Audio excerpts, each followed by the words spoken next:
What is going on, everyone? Happy Thursday, and welcome on into the Ryan Ripken Show. We got a jam-packed show for you today, and I mean jammed. We got two great guests joining us. We got one of the guys going to be on the call. A little color commentary action. Daryl Johnston, a.k.a. Moose, is going to join us here during this first hour of the show. And then the second hour, well, it's the newest Raven, the one that actually was traded recently to Baltimore from the Tennessee Titans. Dre'Mont Jones is going to join the show. We'll ask him how he is acclimating with being in Baltimore and be a part of the Ravens as they try to make a push to the postseason. And yeah, we're going to talk about some baseball here and there. There are a lot of topics. There are some new managers that are getting opportunities. First-time managers, I should say. The Padres just announced their choice. The Rockies have a new head of development, apparently head of baseball operations. And then we're going to just have a little bit of fun on who is going to be available, because there's another name that was added to that free agency list just a few minutes ago. We'll talk about that and a couple other crazy stories like Antonio Brown and the battle with YouTube and ESPN. So if you are new to the channel, hit that like and subscribe button. For our channel members on YouTube, we got the channel members chat rocking and rolling right now. But let me tell you who's in studio with me to start off. Behind the sticks, Mr. Brad. What up? Happy Thursday, my man. Yeah, I went into this day thinking, there wasn't going to be much to talk about. And then all of a sudden, boom, we probably have too much to talk about. You know what? That's a good problem to have here. Yeah, not mad about it. When we have to try to come up with ideas, and then we're trying to brainstorm, and then we're looking at Zach, and then Zach's going to have to try to think of things. And Bali, how we doing, by the way? Doing fantastic, honestly. What a day. You know, so much to talk about. Yeah, it's a good day. It's a good day. Good day to have a good day. Good day to have a good day. Yeah. Jackson Holiday, bobblehead. Yeah, Coconut Jackson. I mean, we print ideas over here. Yeah. Let's call it what it is. We sure do. Print ideas. I'm glad. And don't get the credit, by the way. If you look in the video, if you listen to it, I go, somebody write that down. I'm glad somebody wrote that down. I think that's where they got the idea. It's no doubt. This is not the first time this has happened.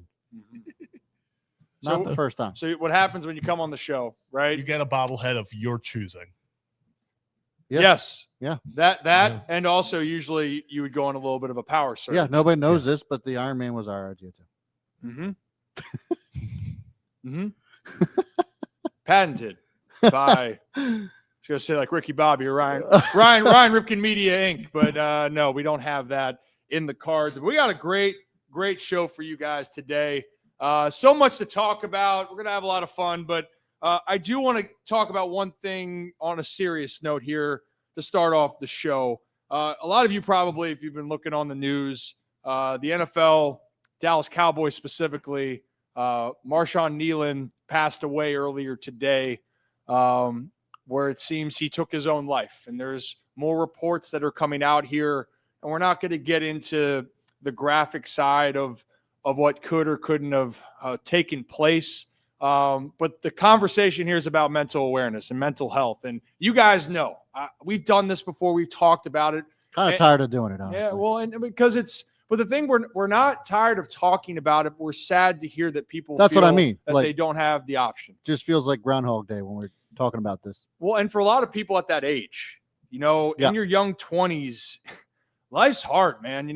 I looked back at when I was 24 and all the stresses that were going through my mind, and not the physical side that people didn't know, but the emotional, the mental, and what's so sad for me in this case is, again, feeling that this was the only way. And again, I'm not going to jump to anything of what could have happened, but I think this is just a good conversation that, once again,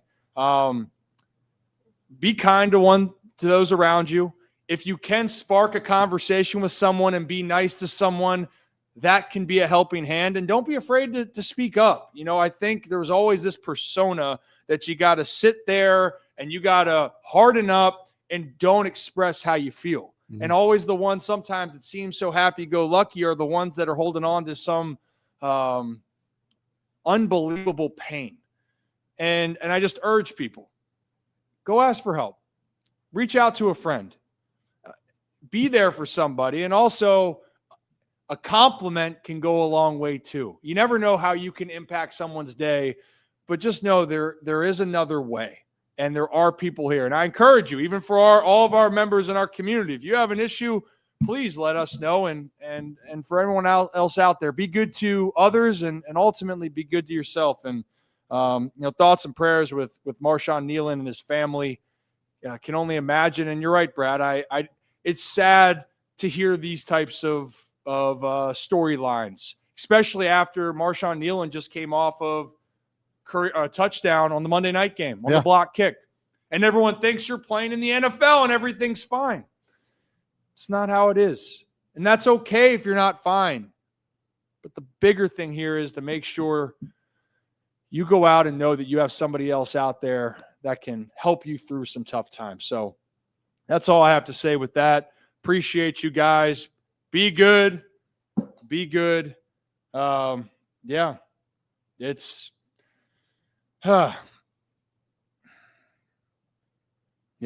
may rest in peace. Well, guys, let's continue on with the show. I know we got to talk a lot of football, so we're gonna get into a lot of football here in just a few moments. But I wanted to talk a little bit of baseball to lead this off. And yes, football will include this whole Antonio Brown situation and even the YouTube TV, by the way, when you think about it, it's a big deal. And it's not just from a TV cable standpoint. Like, that's a football spot, especially if you're trying to watch the Monday night games or college football.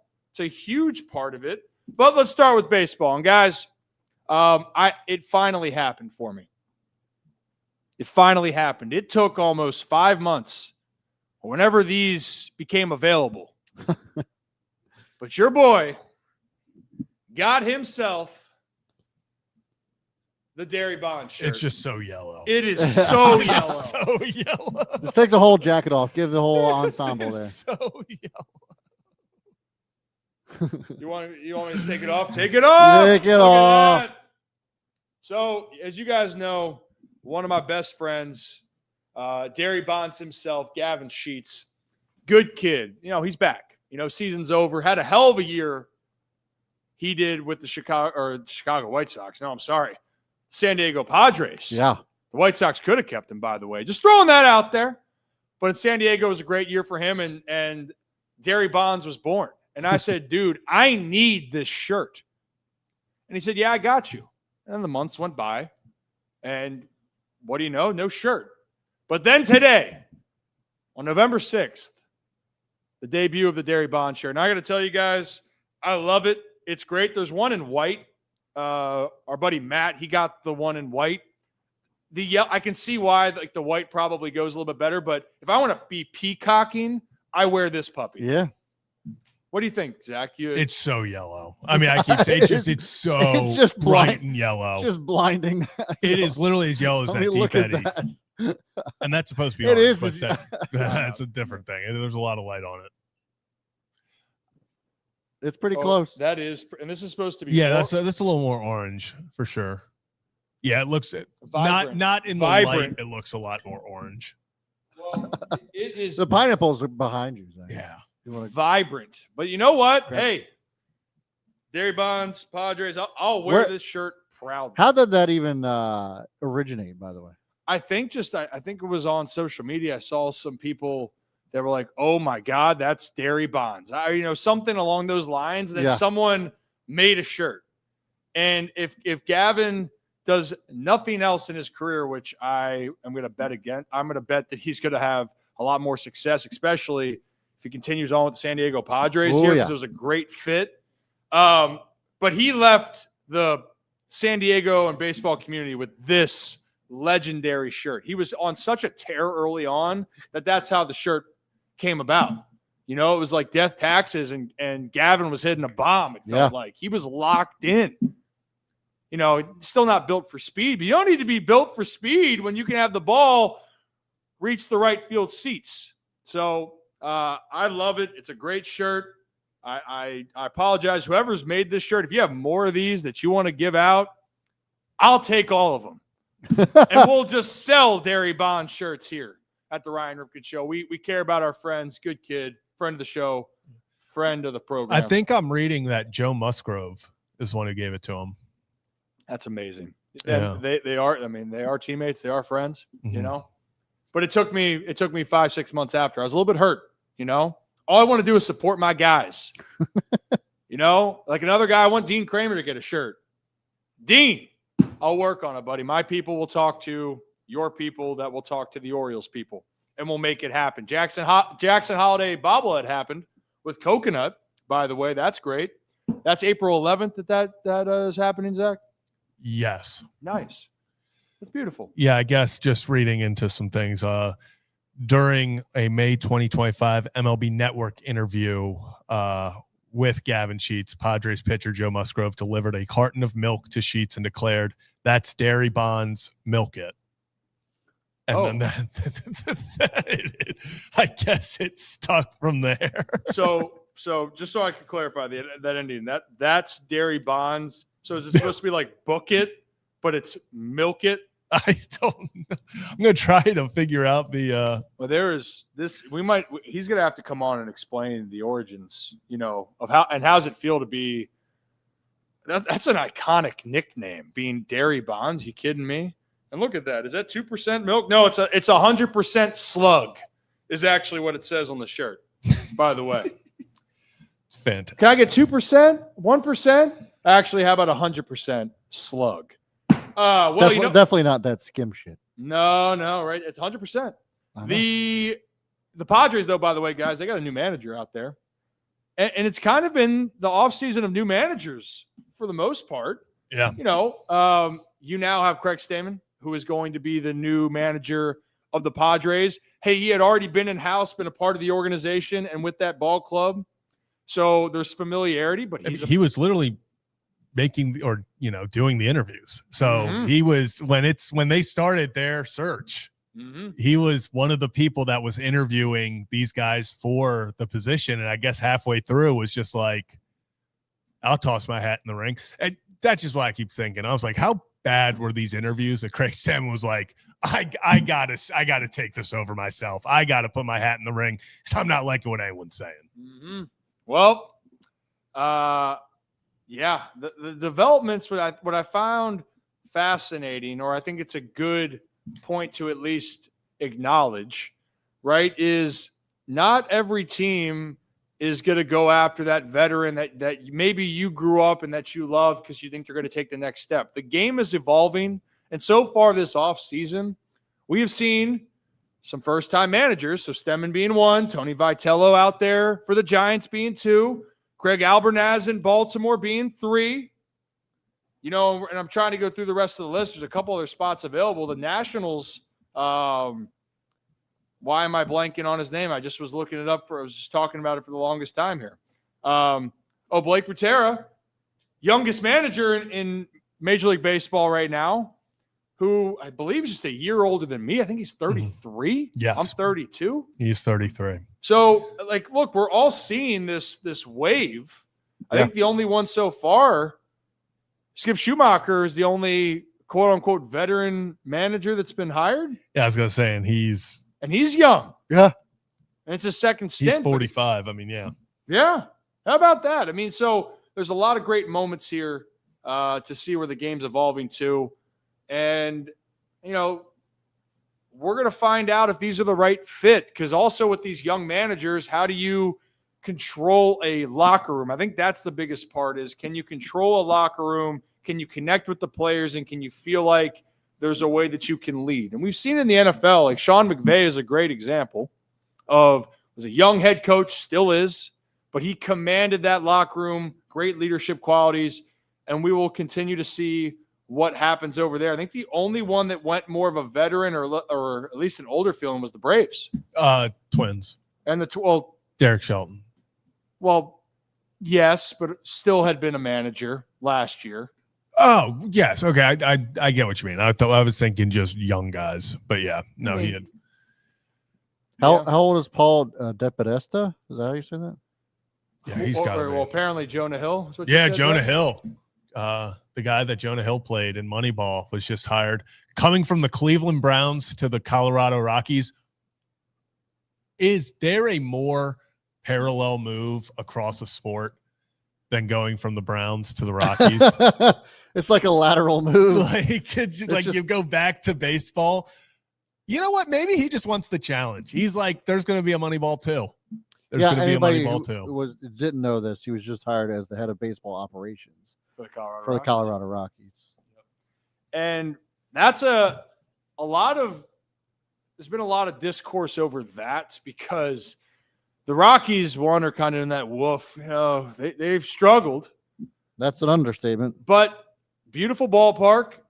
Colorado's beautiful, but it is a hard place to win at, especially, and it's a hard place to pitch at.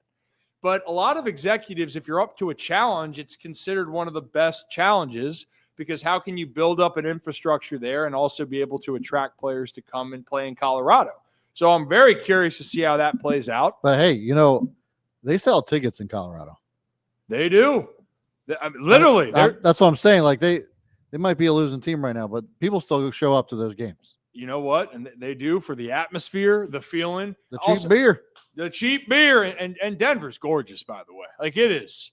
Honestly, it can be 65, 70 degree one day. And this has actually happened when I visited Rachel, Brad. Yeah. I was out there visiting my sister, and it was 70 degrees the day before. Next day, 26 inches of snow. Yeah, that's crazy. And actually it was the game that actually kind of sounds like Maryland, to be honest with you. Ravens, Rams, except it's not getting 26 inches of snow. I mean, we've gotten like 70 degree, like all 4 seasons in one day. That shit happens here. Yeah. Well, out there though, that we got snowed in and we're walking around, and it was the game where the Ravens in 2019 went when Lamar had the Jackson 5 out there against the Rams. That was a fun time a very fun time until the postseason. But I digress with it. Brad, do you have any baseball poll? Well, real fast. Before we get into there, his hand's up, so never mind. No poll yet. Yep. Well, I just this is a really cool picture now. This was just literally feels like yesterday. That's Craig Stammen and Kurt Suzuki, who are now the managers of the Angels and Padres. Once battery mates out of the bullpen. So I think this picture was taken, I believe, 2012. So 13 years ago. Now they are both managing first-time managers. So that's pretty cool. How about that? Look at them. Yeah. Look at them. Look at us. Good for them. Look at us. Well, baseball's rolling on, guys. By the way, average attendance for Rockies games this past season, 30,000. Yeah. Oh, it is gorgeous. 30,058 fans per game.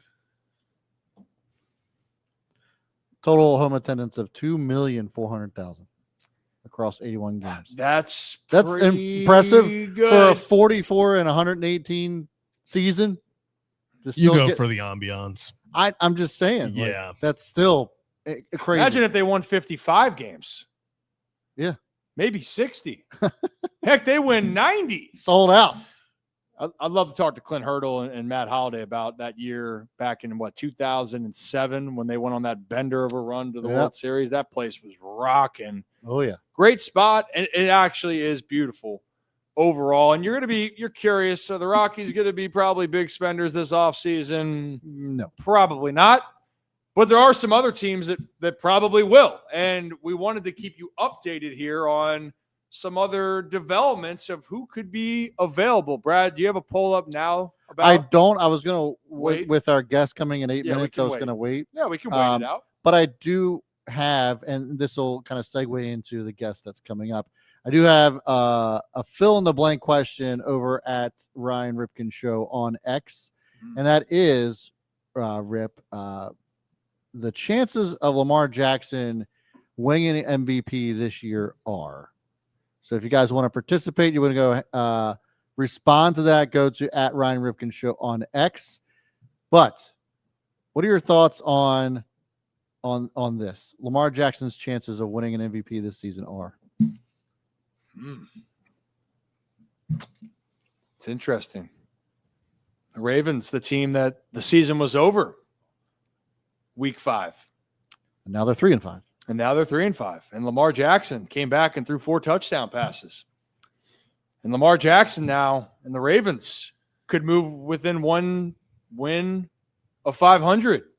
And Lamar Jackson, the Baltimore Ravens now that have become the favorites again to win the AFC North. And the Lamar Jackson Baltimore Ravens that more than likely will be favored in every game down the stretch with the two-time MVP.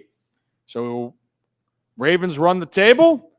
Love to ask Moose, Daryl Johnston, about this coming up because, Brad, I think there is a pathway. There's a pathway there for Lamar. Could be. I mean, yeah, the quarterback play so far this season from the entire NFL has been a little bit all over the place. The only one that I could think of that would be in the run, I still have Baker Mayfield on my top pick for right now, just because of what he's done with what he has. But you take a look at the Ravens right now, total points scored when Lamar Jackson was healthy and playing versus when he wasn't. Let's not even talk about their record. But then if they go on to win the division and make the playoffs, how does Lamar Jackson not enter that conversation and become a serious contender for MVP this season? It's a great thought. And I would really like to hear, I think Daryl have great perspective on it, because when you miss time, people want to hold that against you, right? Yep. But if your numbers are so damn good and it shows how valuable you are when you are off the field, it's a great conversation. And unlike any other sport, because we just saw in the baseball world where the Blue Jays, in this case, they're missing one of their best players, Bo Bichette, for extended time, months. But that Toronto Blue Jays team still won the American League East because the sum of their parts was playing well, and they were able to, as a team, take that next step. But in football, your quarterback goes down, it becomes very challenging to win. Unless you're Joe Flacco and you're on the Bengals, it's just challenging to win because you can't stop the other team from scoring points. And if Joe Flacco played defense, it might be a different question. Joe Flacco might play defense. Yeah, he might have to. He might have to do it, but it'll be interesting to see. But no, I mean, there's who's leading the MVP race right now? Josh Allen's the odds-on favorite. And then second is, I think it goes Allen, Baker, Mahomes. Or no, it's Allen, Drake May, Mahomes, Drake May is number 2. 6-2. Yeah, then so current is Josh Allen, Drake May, Josh Allen plus 150, Drake May plus 400, Mahomes plus 450, Matthew Stafford plus 550, Sam Darnold plus 1200, Justin Herbert plus 2,000, Baker Mayfield plus 2,200. That's crazy. Jalen Hurts plus 2,200. Jordan Love plus 2,200, and then Lamar Jackson plus 3,000. So he's got a long hill to climb, or a big hill to climb. But look, where's Mahomes was top 3? Yeah, Mahomes. And if the season ended today, the Chiefs would not make the playoffs. Mm-hmm. So that's kind of my point. It's like, I understand. Look, Lamar was out for 31 days, but when you take a look at what the team was without him and what they are with him, if they go on a crazy run and win a division, get some sort of high seeding in the playoffs, like it just starts to become very interesting. It would. I think, if I'm being completely honest, I think that the Bills are going to have to collapse and Josh Allen's play is going to have to significantly drop, because I think right now Josh Allen would probably be the one. I think Baker Mayfield dropping so low is crazy to me. Me too. Because if we're talking about all the injuries to an offensive team, it's been the Tampa Bay Buccaneers. And he's played his ass off. Well, that's what I'm saying, is that your weapons that you have, your offense, you are carrying that offense being down, not your first receiver or your second receiver. Well, now Egbuka, you can argue, it could be their best on their roster, even with Mike Evans being healthy. Yeah. But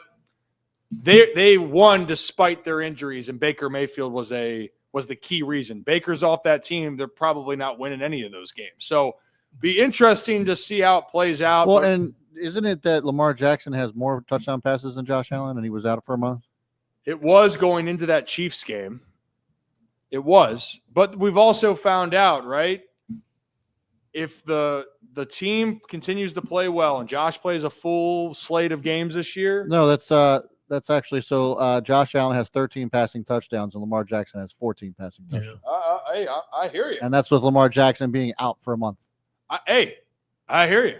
So I'm just doesn't. I know some people are like, "Oh, this is crazy talk." I don't think it is. I don't think it's crazy, but if the Ravens have 5 wins and the Bills have 2 or 3, and Josh Allen's numbers are comparable, I think we're going to have the same conversation we had last year. That's how I think it would go. Yeah. Not that because last year did Lamar Jackson deserve to win an MVP? I think he did. Yes. 41 touchdowns to 4 picks. Here's the other thing: 14 touchdown passes from Lamar Jackson this season, 1 interception. Yeah. Josh Allen's got 4 to 13 passing touchdowns. Well, and this is where the whole concept, and maybe we just need to have a whole show on how the MVP voting should go into, what are the technicalities or how you should vote, because people look at your record, what the team's record is, more so than the stats. But then if the stats are so good and your team isn't winning, where do you align? Like, I feel that it goes for how the team plays. They are going to, that's going to help or hurt a quarterback. And last year, that was the case with Lamar. His numbers were astronomically, historically incredible, but the team part and the losses overweighed the historical numbers. It's just so dumb. Yeah. Well, that's how they're viewing it, man. That's how they are viewing it here, at least in 2025. I guess we'll find out what happens here in 2025. But later on, we will pull up some of the answers from that tweet. Yes. To see what you guys think. I don't know why I'm like pulling it up like it's going to pop up like this. It's a tweet. It's a tweet. Lots of people saying if the Ravens win the division, Lamar is in serious contention. I agree with that he's in serious contention if they win the division and they run the table. Yeah. They just need some teams to lose. Well, yes. They need some teams to lose. But you know what we need from you? Not you, Brad, or you, Zach. But we need you guys. Hit that like and subscribe button. Ryan Ripken Show. We do this live at 5, Monday through Friday here on the Ryan Ripken Show. Some capacity, and we see in the chat right here, Kieran, we see you. So you're telling me there's a chance if the Ravens make the playoffs, there's no way Lamar doesn't win. I think there's still a way he doesn't win if the Ravens make the playoffs. I saw earlier we were talking about cheap beer in Colorado. You know what? When I was down at Coastal Carolina, guys, by the way, had the speech, which, by the way, Coastal is beautiful. I hadn't been down there in almost 13 years since I was looking at possibly going down there and playing baseball there. Baseball facilities off the charts. Beautiful spot. But at Coastal Carolina, the football stadium, they give out free concessions. Yeah. At the game. It's brilliant. Chance down there. AD, brilliant. So maybe we got to figure out a way. I don't know how we do that on the Ryan Ripken Show. I don't know how we do that. I mean, go. Well, we should go to Coastal Carolina. We have the invite to go down to Coastal I think we do it. Yeah. Or on the calendar next year. Yeah, put it on the calendar. Write that down. Yeah, Coastal. Actually, let's see. Write that down right there. We got a few things on the calendar upcoming your way. We got the winter meetings in a month, and we also have, Super Bowl. That's 3 months away. That is crazy. Time is flying. Thanksgiving is going to San Fran. Thanksgiving's in 2.5 weeks, 3 weeks. Yeah, it's crazy. Joe Flacco's coming back to play the Ravens again. This is unbelievable. Yeah. This is unbelievable. And while we wait for our guest to join us here, hopefully momentarily, a few other notes around the NFL that we're seeing, and some games that we're going to continue to watch. Thursday Night Football kicks off tonight. Broncos, Raiders. If you started Brock Bowers last week, you're probably a very happy man. You're a happy man over there. Yeah. Oh, yeah. It's good to have Brock back. Were you one of those teams that was 3-6 or 3-5 when you had Brock? No, I'm 8-1. With it's the league that, if I don't win, it's going to be. My team, I stare at night sometimes. I've Jamar Chase, Jackson Smith and Jigba, Jonathan Taylor, Brock Bowers, Drake May. It's incredible. I'm very happy with the team, but just need to keep performing. We're not getting too high. Not getting too high on ourselves. We're taking it day by day, week by week, not overlooking any opponent. Just how you have to go about it. Defending champ. So, it's like the Dodgers everyone's talking about. They didn't celebrate after the NLCS. We have bigger goals. Job's not finished. Job's not finished. Sure What's is. there to be happy about? Exactly. That might be one of my favorite quotes.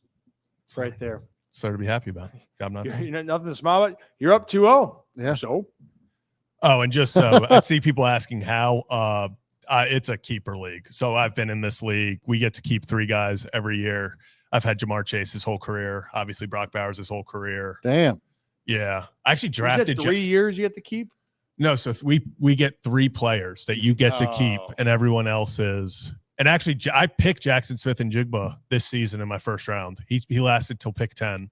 Wow. Damn. Yeah, and I got him, and he's going to be. Unfortunately, of the 4, Bowers, Taylor, Chase, and Smith and Jigba, I'm going to have to lose one of them. Remember when we talked about JSN? You know, where does he rank in that conversation with Chase, Jefferson, Neighbors? He's above Neighbors now.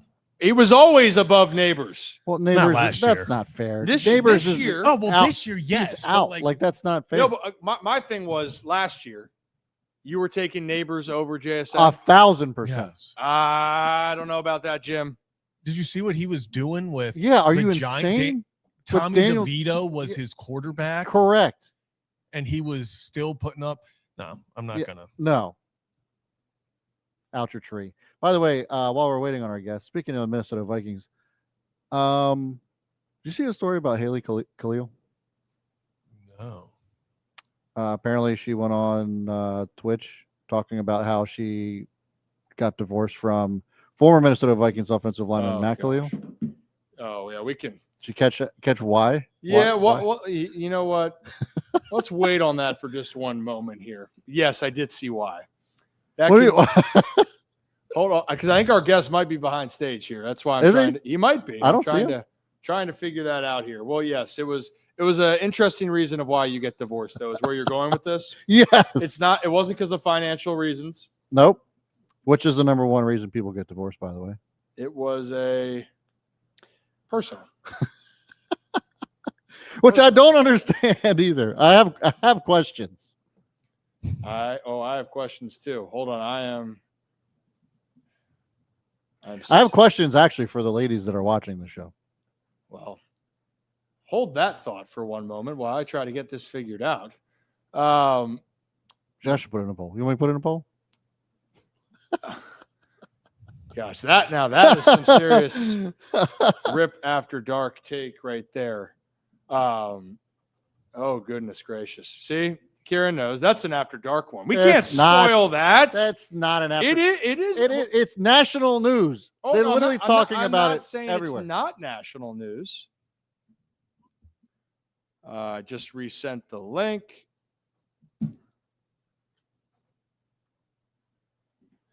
I'm just making sure we got the right one. Just trying to fill the dead air. Well, you know what? You know what? I shouldn't be surprised. You do find this. Hey, let's talk about these storylines. You hear about the one about? Listen, you know what I used to do on my show back in the day? I used to do birthdays. And the Yep. last one would always be an adult film actor or actress birthday. And I would list all the names of the movies they were in. Mhm. You know how hilarious those titles get? Oh, I am. Absolute riot. They are a absolute riot. I'm making sure now. I'm going to bring it to the show. Nope. Birthdays. Not those birthdays. Veto. That's an after dark. Veto. Veto. See, look, Zach wants it. Look at him. Look at his face. Oh, goodness gracious. Well, if you guys are new to the channel, hit that like and subscribe button. Ryan Ripken Show. We do have a lot to talk about. We got Daryl Johnston did I just hear something pop through? Yes, Kieran. Oh, it's so funny. Yeah, it said Daryl said that he is backstage, but I do not see him. Did you send him another link? I did. He is not here. Right. Oh, I heard it. Hey, There we go. Hey, there we are. Daryl, whenever you're ready, give me a thumbs up.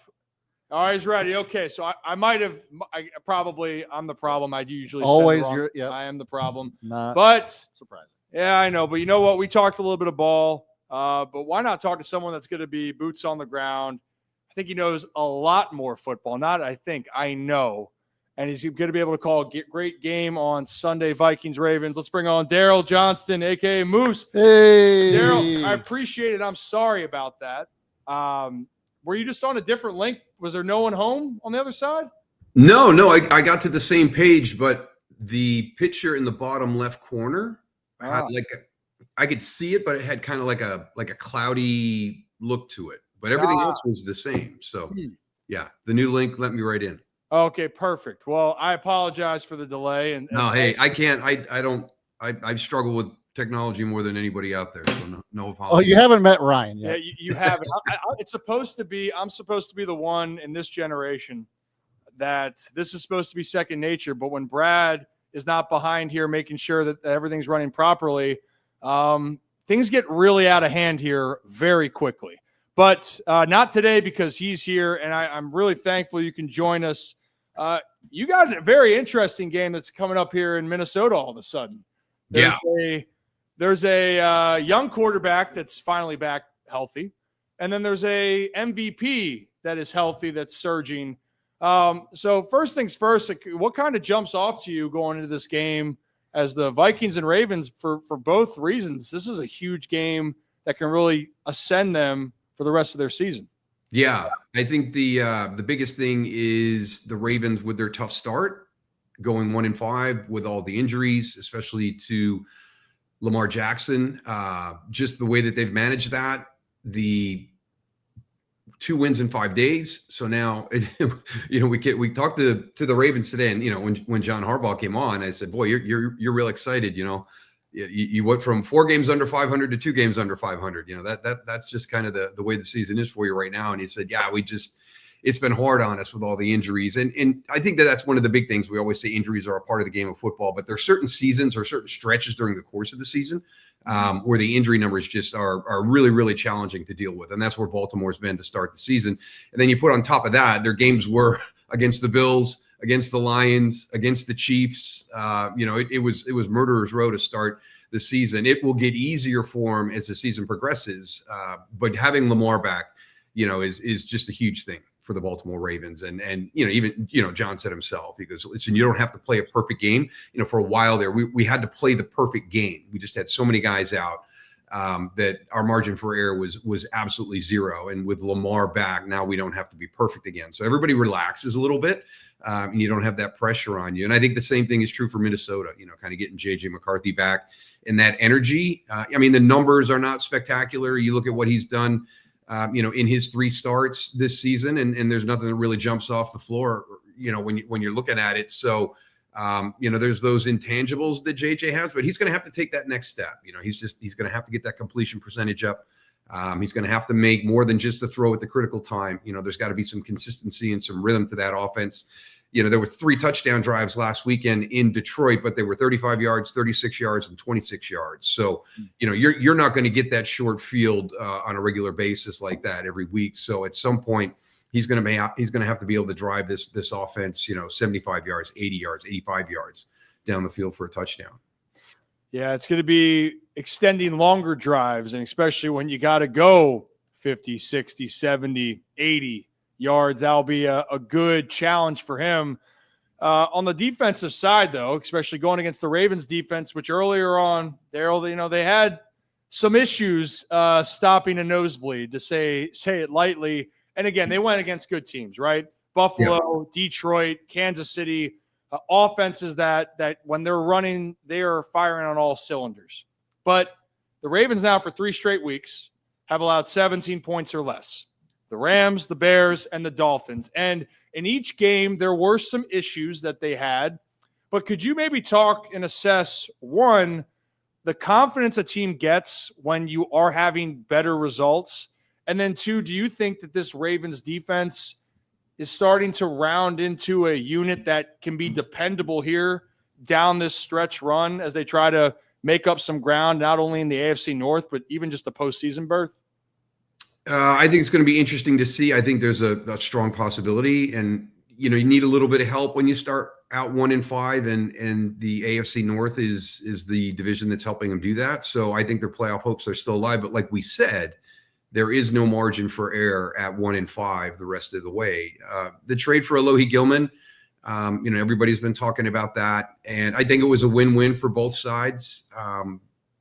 The relationship that Alohi and Kyle Hamilton have, from their days at Notre Dame, it was only 1 year together, but I think it was kind of that formative freshman year for Kyle Hamilton where Alohi Gilman was a huge mentor to him. So there's just a, kind of that second sense that they work with there, but it's allowed him, now Malachi Starks can kind of take a little bit off of his plate, put it on Alohi's plate on the back end. Kyle Hamilton kind of walks up into that front. That's that chess piece that allows, Zach Orr to be really creative in what they want to do from a defensive standpoint. I think bringing in Dre'Mont Jones on that trade deadline, he's been in this system for 2 years with Mike McDonald out in Seattle, also down in Tennessee. They're kind of running the same thing with Coach Denard. So, he's been in it for 2 years. He'll be able to pick it up pretty quick and just kind of slide in. That's going to be the most important part. I think we've already seen the impact that the Gilman trade has made over the last 3 games. What is the addition and the trade with Dre'Mont Jones going to do for this team? Because that's the one area they need. They need that pass rush to get shored up a little bit. Dre'Mont can go inside. He can be on the edge. I think the one promising thing, the last 3 games, they started to take the ball away, which they hadn't done in the first 5. So a lot of those key things that have been going on, when you can't get pressure with 4 and you have to start adding people into the mix, even when you've got, very, very effective blitzers, as an offense, we always waited for that. Yeah. We had confidence that we were going to be able to block the blitz, give Troy Aikman time, and we're going to find somebody open down the field for a big play. So if you're a confident offense, you want the blitz because that gives you the opportunity for the big plays. So as a defense, you never want to be there. You want to be, like these teams around the NFL that we see, from week to week that are able to generate a ton of pressure with just those 4, whether it's just lining up 4 and letting them go, or, having those 7, 8 guys walked up along the line of scrimmage and which 4 are actually going to come.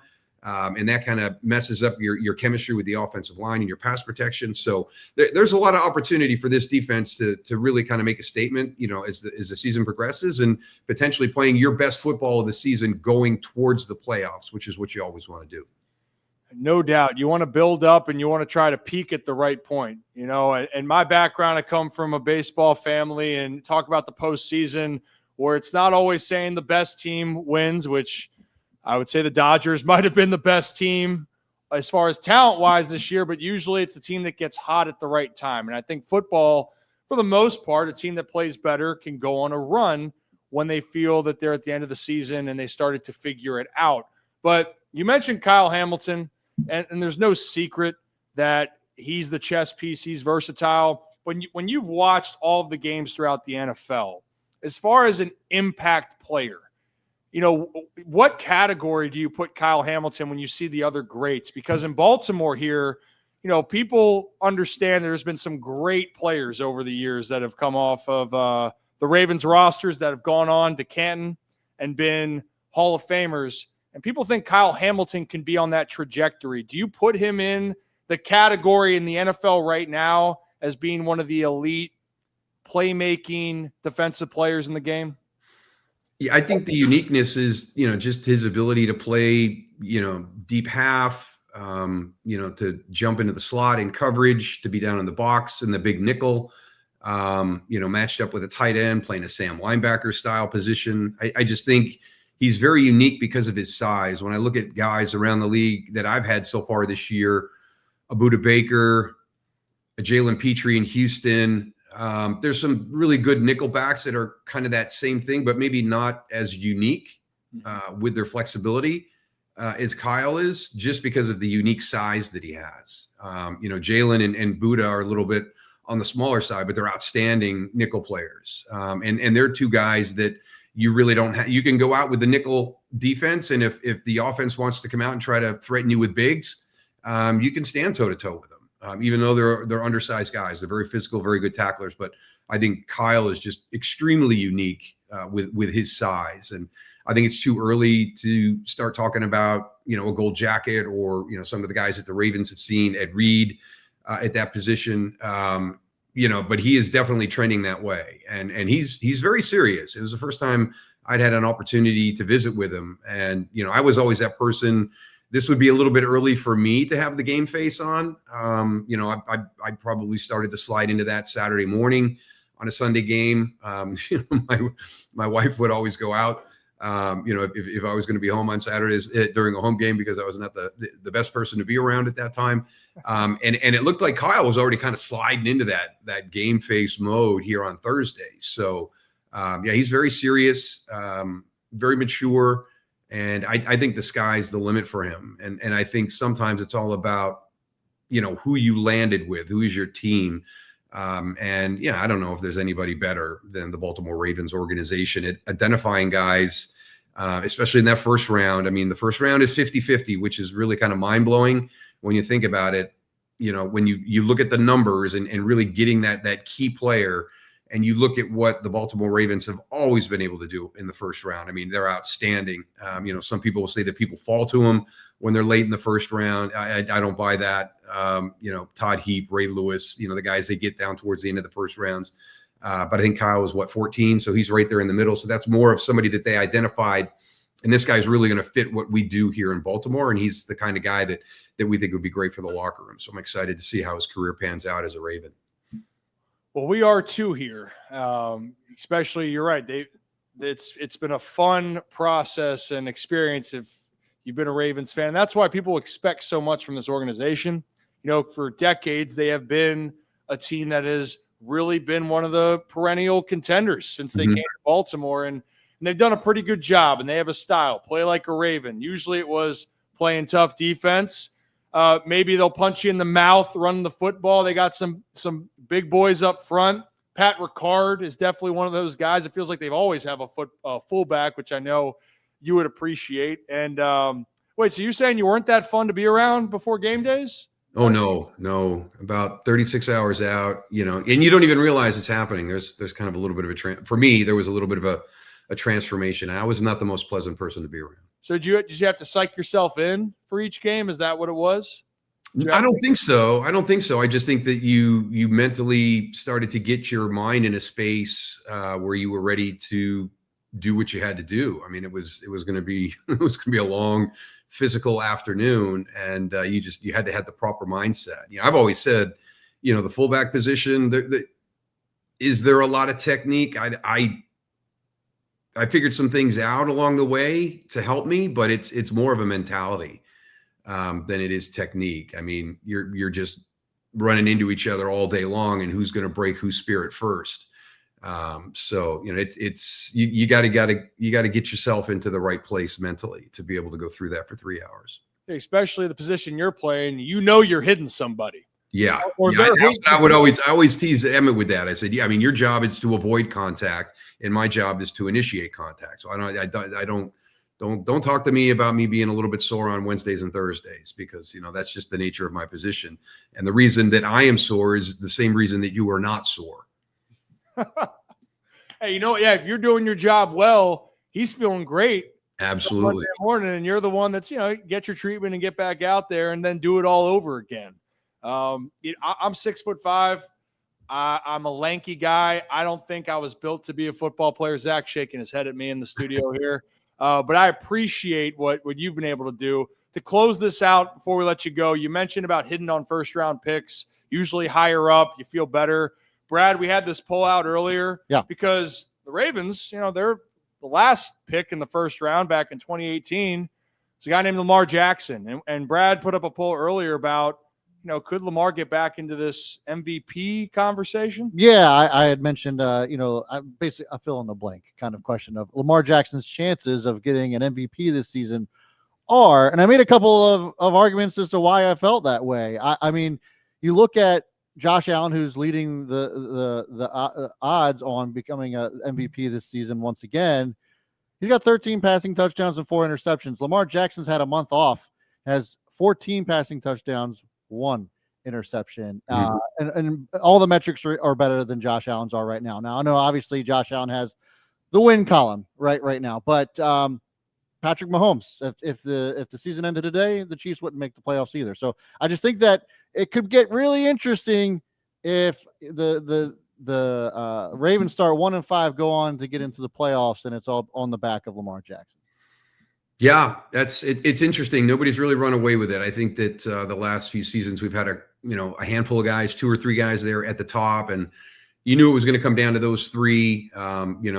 It always ends up being more about what the team achieves that season than what the individual does. I'd like to see a little bit more separation there. I was a big fan of Joe Burrow last year as a candidate for MVP, just because what he had to do every week, because that defense was going to give up 35 points, and he would go in just, hey, that doesn't bother me. We'll throw up 38. And his numbers were insane. I think a guy that's a little bit under the radar this year, Jonathan Taylor. And unfortunately, kind of along that same line, the Colts are playing really well. Had a little bump of the road last week against the Steelers, but we've had them twice. And Jonathan Taylor is a special running back. But if Saquon didn't do it last year with the season he had as a running back, was that because of what Lamar did and Josh did and Joe did, and they were garnering all the conversation for MVP? Right now, like you're saying, it's open. So if Jonathan Taylor can maintain the pace that he's on, does he become somebody that enters that conversation as we get into week 12, week 14? Hey, well, speaking of the Bengals, I mean, Joe Flacco could end up being the MVP the way. Is Joe Flacco going to get back in this race, throwing for 450? 470 at 41 or whatever. I mean, it's amazing. I love Joe. We had Cleveland twice this year early on with Joe before he went to Cincinnati. And he's awesome. I mean, he still looks the same. It's unbelievable. And you watch him. It was frustrating for us to watch, because we know how good he is throwing the deep ball, and they had him doing something that was a little bit different in Cleveland. So I don't, Kevin Stefanski and what he was trying to do offensively, it just wasn't a great fit. And, everybody remembered that stretch in 2023 when he was there. And he doesn't have that supporting cast around him. So you get down to Cincinnati, now you got Jamar and T and Josevic and all those guys, and it's like, oh boy, this is going to be interesting to watch with Joe, with this group.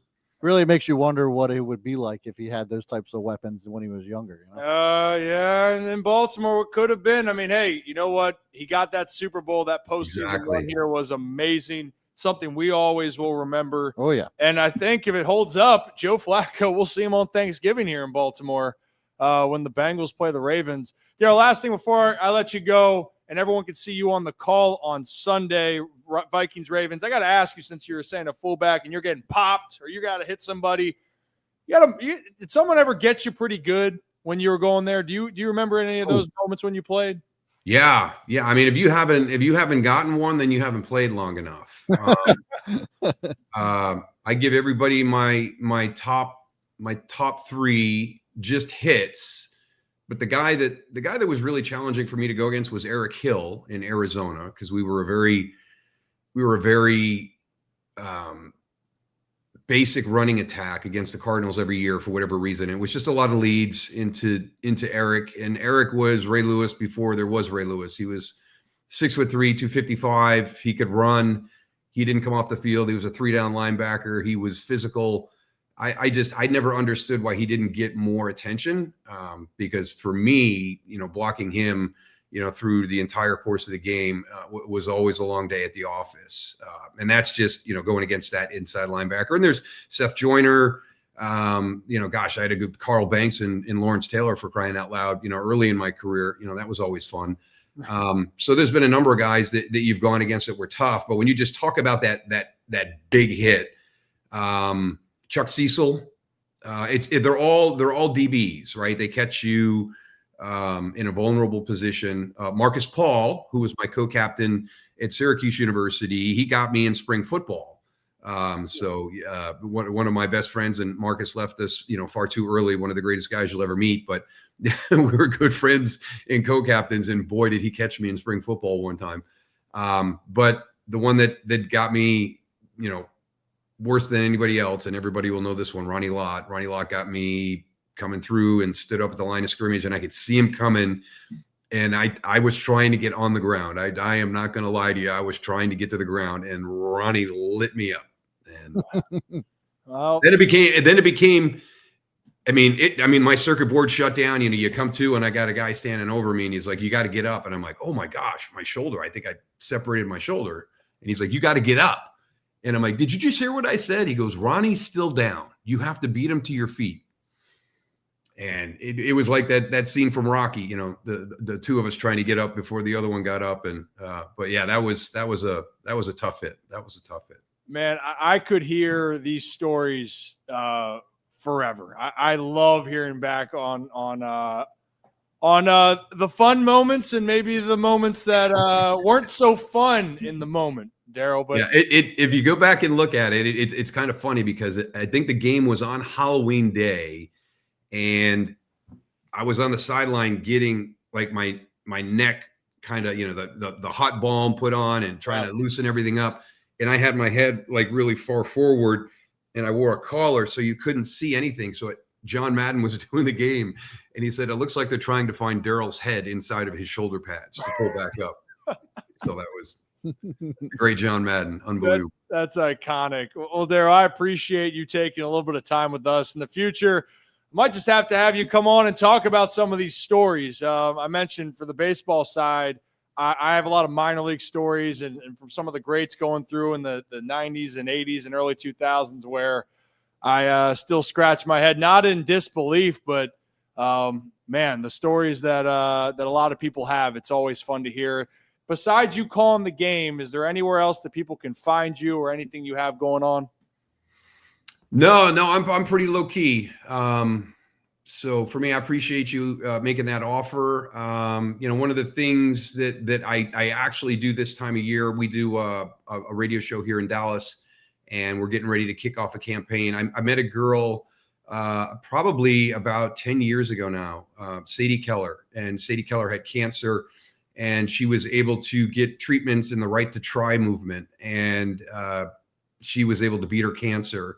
So she created a foundation, and I'm actually doing it for My Cause, My Cleats this year with Sadie and her mom.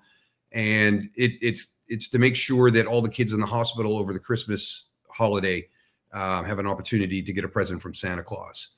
So she spent one of her bouts, in the hospital and got out just before Christmas. And she always asked if Santa Claus made stops at the hospitals. So when she tells you the story, it kind of tugs at your heartstrings. So I've always joined with her every year to try and help her get to the number that she's trying to get to. So yeah, I think it's Sadie's Sleigh is the name of the foundation, and it could be Sadie Keller Foundation would be the one that I would have going on this year at this time in the calendar that I'm really proud of.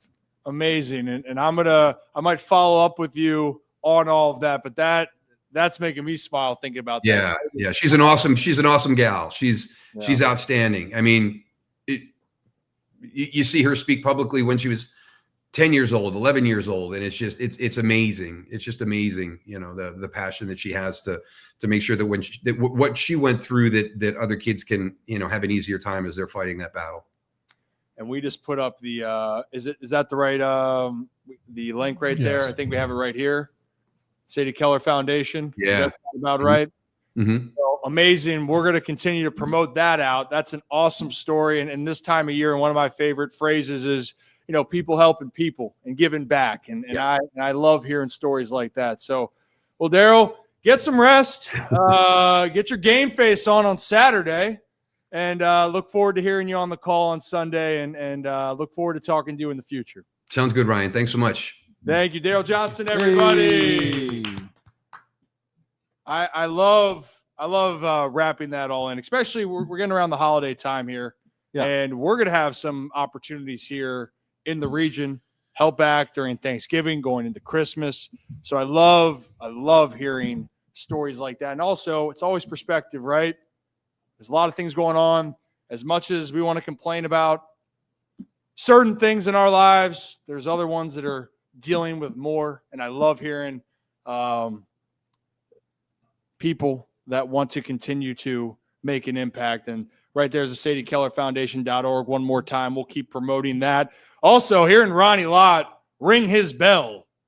Damn, I don't. It doesn't really surprise me all that much. I don't blame him trying to get down. No, I don't either. And they say, We know in back in the day or in sports, they're like, it's harder nowadays. Well, no, actually, the NFL, It's the opposite. The rules in back in the day, you were getting your bell rung left and right. Ray Lewis would not be able to play the style that he would be able to play back then. No, but no chance. Shirts and pants. But if you're new to the channel, hit that like and subscribe button. Ryan Ripken Show, that's Daryl Johnston. He'll be on the call for Fox when the Vikings take on the Ravens in Minnesota. Home of the Mike Bauman's, friend of the show, friend of the program. Zach. Ryan. Hi. How's it going? How are you? I'm doing pretty well. Great stories. Great stories. stories. I think that's my favorite part of those is, it's just such old school football of like, you got to get up. And he's like, did you not hear me? And he's like, no, Ronnie's still down. Like, you have to beat him to your feet. Like, this is not, there was no option or, oh, you think your shoulder's separated? Let me call the doctors over, call the trainers. It was no, Ronnie's still down. You have to beat you have to win this game. And that absolutely incredible. Yeah, I'm tired of this, Grandpa. Well, that's too damn bad. Yeah. Literally. What movie is that, Zach?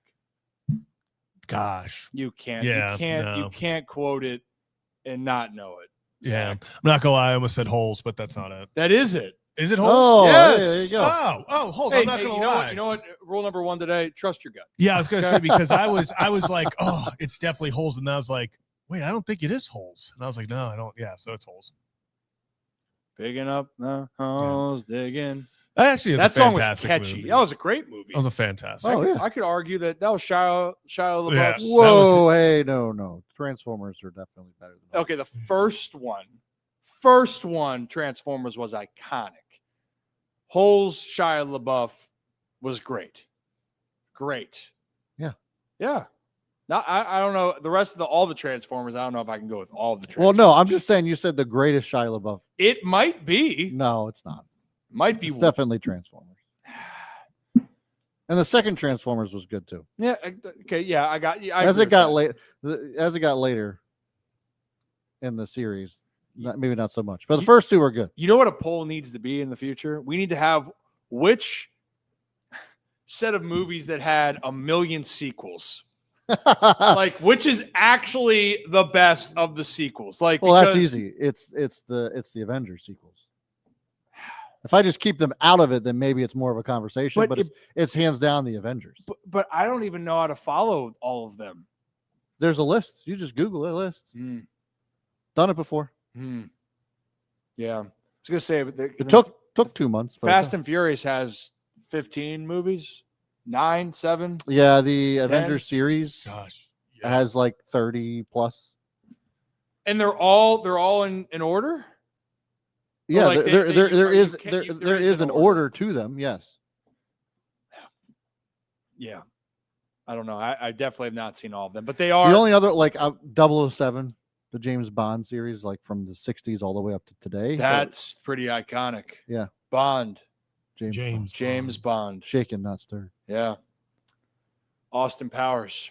They should make, you know what? Don't make more. No. I love that movie. You know what I love? I love also talking sports. We pivot from a little bit of the baseball earlier. Do you want to save baseball, or stay with the football kind of talk? We want to end with baseball. Do we want to talk about Antonio Brown and YouTube? Yeah, let's do that. Okay. So what actually happened with Antonio Brown, Brad? Antonio Brown was extradited from Dubai and has now been officially arrested on charges of attempted murder. He's been on the run for, seems like at least a year, maybe. Has it been a year that he's been on the run? I honestly haven't even followed it as closely. Hasn't stopped him from, hold on, I'll get it pulled up, but it hasn't stopped him from tweeting a whole bunch, his extradition. Well, I wonder, I've heard that he doesn't run his account. Really? Well, I mean, that wouldn't surprise. Maybe. I don't know. But nobody in their right mind posts the shit that he posts. But the charges stems from a shooting earlier this year in Miami where Brown was accused of trying to shoot a man at an Aiden Ross boxing event. Alleged victim says Brown tried to shoot him with a handgun.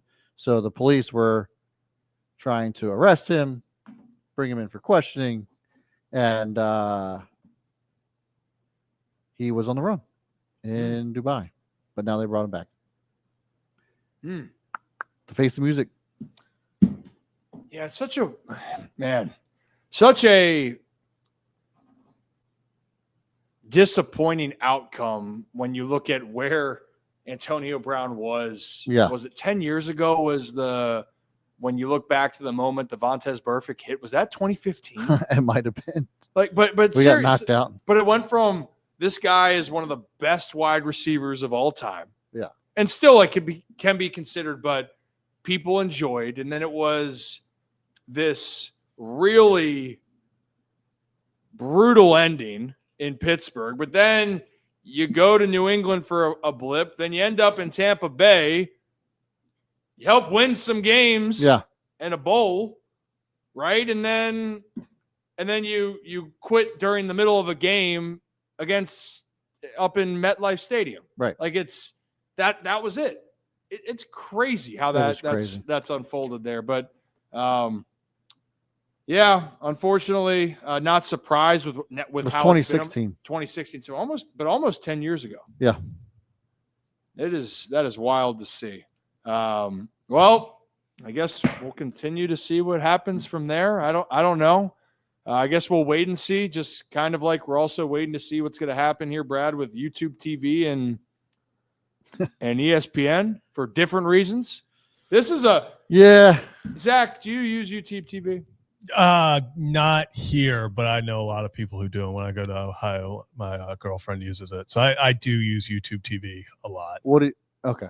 So I put out a poll the other day. It's like 60% said they didn't use YouTube TV and 40% said they did. 60%'s a lot.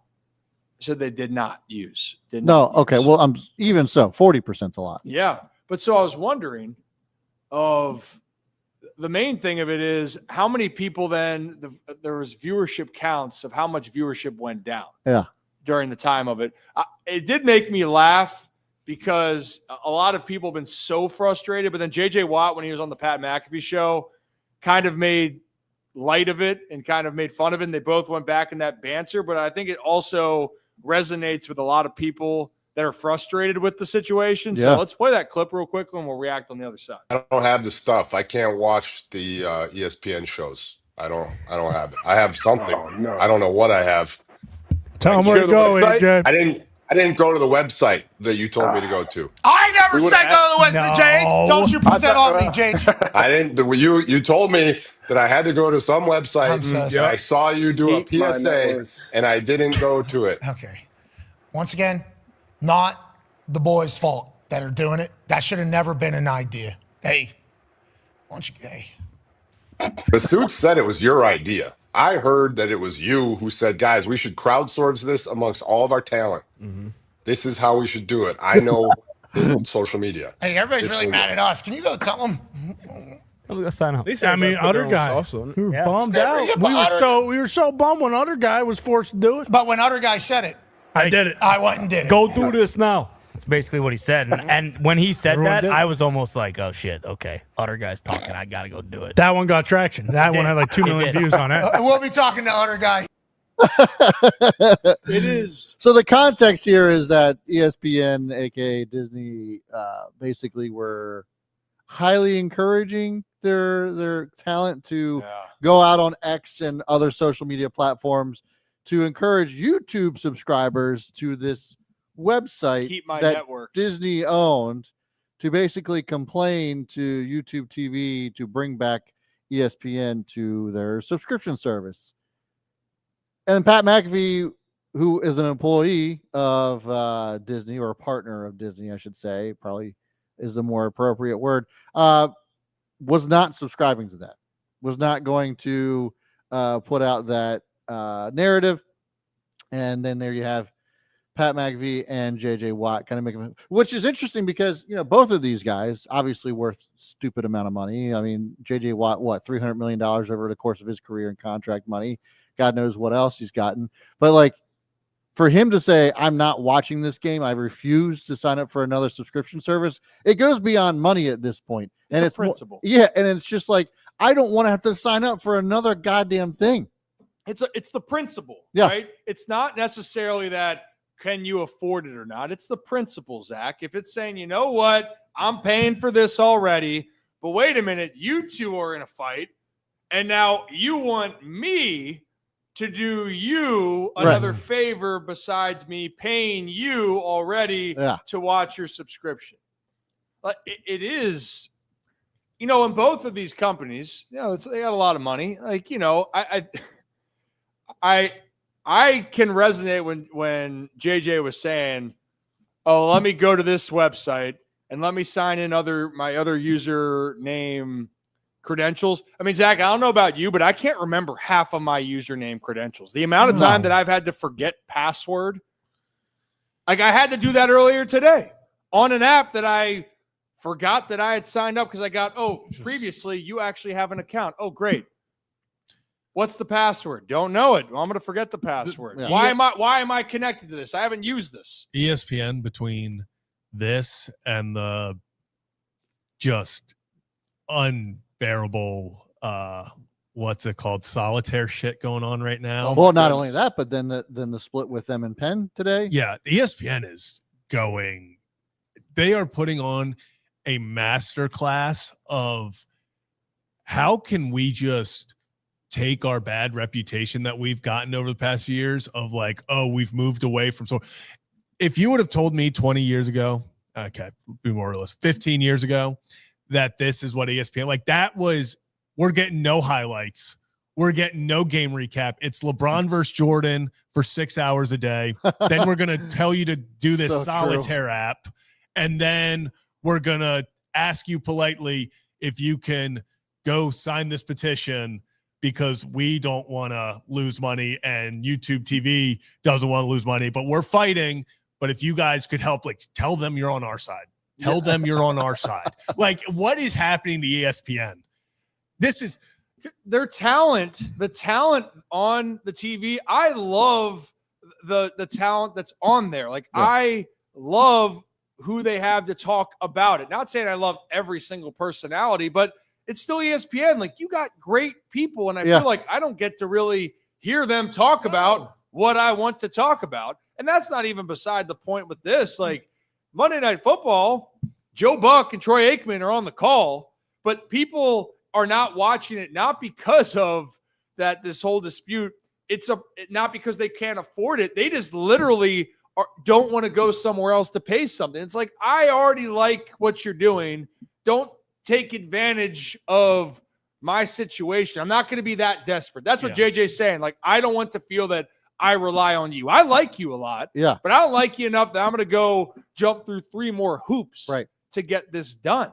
I mean, already this year, it started kind of last year, maybe the year before. It's not only is it exclusive on certain networks that you already pay a subscription for, but then you have to go on to Prime to watch it on Thursday nights. You have to pay for that subscription. Then there's certain games of the year that you have to have a Peacock app just to watch it on NBC or Peacock.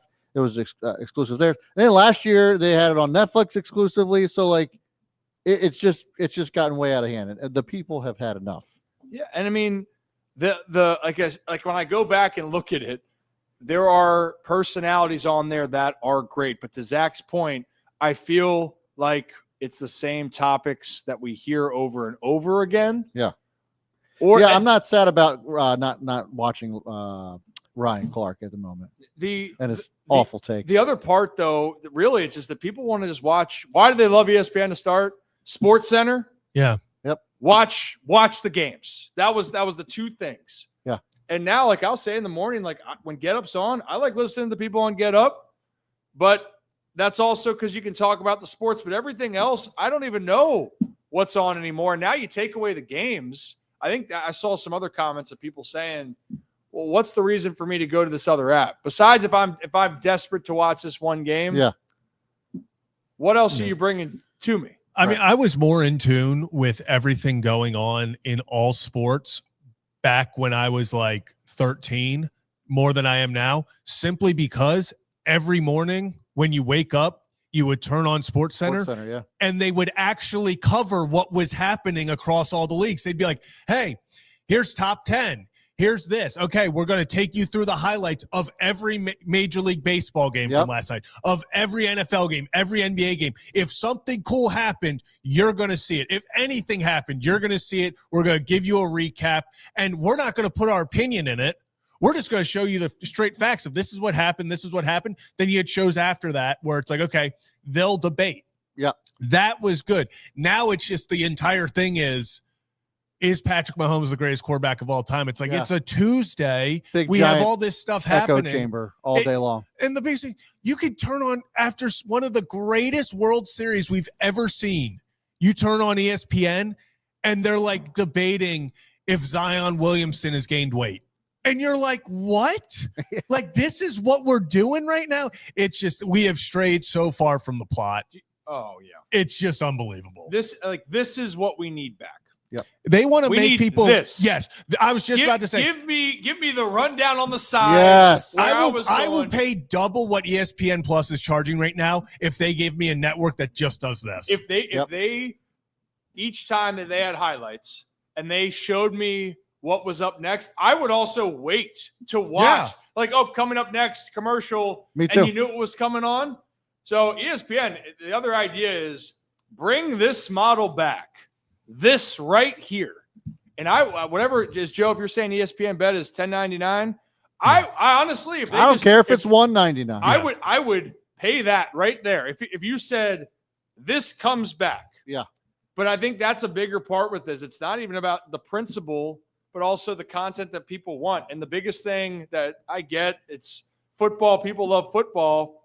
But if you take football away, is there enough that people want to stay to buy the app? You know, that's the part that's going to be fascinating to me. But that was electric. Also, the number 21 and 32. I was going to say the number of times, though, that I would be like almost late to school or was be getting yelled at by my parents. Are like, hey, we have to leave right now. And I'm sitting there. I'm like, no. I'm like, Orioles versus so-and-so is literally 2 away. Yeah. It is literally 2 away. Please. Yeah. Like, please. Like, let me just watch it. Let me just watch it. It's like you're watching. Then they go to a commercial right beforehand. I'm looking like, it's the first one right after the commercial. I promise. Bro, I was the same way. Yeah. And we're, 18 years apart? Yeah. That's how long it was so successful. How long? And then they're like, you know what made us successful? What if we threw that away? Yeah. What if we debated the same topics every 2 days? And you had people that like Stuart Scott, which still to this day, booyah, and as cool as the other side of the pillow. And I'm like, man, Stuart Scott, Rich Eisen on that in the beginning. I'm like, Alexei! Amazing. Anytime Alexei Ramirez made a play, Alexei! Just, there were so many things like cooler than the other side of the pillow. There were just so many. Oh, whoop. Oh my, yeah. Rumbling, stumbling. Yeah. Oh, Chris Berman. Back. Just peak ESPN. You know, we got to get some of Chris Berman's voice moments on here too. Now, Mr. President, you know, I think we have that one in the interview. We'll get that on. We could talk forever and ever about this, but I guess we'll see how it all unfolds here and who gives in first or just a compromise. Yeah. Compromise. How do you spell compromise, Zach? How do you spell $1? Well, I was about to spell MERRITT, and I was like, I don't know if compromise is what we want to say. Yeah. Is what Merritt is promoting. Well, I was segueing into that. Well, I don't know if you can spell compromise, but you can spell merit. And for $1, by the way, guys, you can enroll early on the Black Friday savings for Merit Clubs. Go to meritclubs.com. $1. $1 hair. Uno. Get yourself ready. Get yourself right. And also, by the way, on Saturday, in a couple days, I'll be over in Eldersburg working with the Merit Sports Performance, talking with young athletes, parents about all different types of situations. I don't think Zach will be there. No.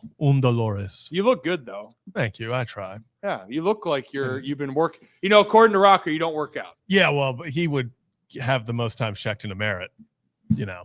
Oh, goodness gracious, that guy. I wonder if that's because the only times he goes there is when he's calling you, any one of us. That's the only time he's on the phone. No doubt about it. Well, we just debated on what's going to happen with YouTube TV and ESPN. There it is. There's the word. We do have our next guest that's going to join us here in about 8 minutes. Dre'Mont Jones, new Baltimore Raven. Want to ask how he's settling in. How's he feeling? There's a little bit of a frenzy, but maybe put it in the comments about what you want us to ask him too. If you're a channel member, you're there on YouTube, we will give you some priority. If you have a question you want to ask it in the chat. Yeah, right there. We got the channel members only chat up right now. Yeah, it's been channel members only. Some people, some loyal viewers, listeners decided to go the other way around and hop on another social media platform. I'm looking at you, Brooks. But if you actually want to support the channel, speaking of compromise, you know what I was thinking about? Ask a question and we'll we'll ask it if we like it. Nothing stupid. Yeah, well, we gotta vet the questions a Yeah. little bit here. A little bit of vetting.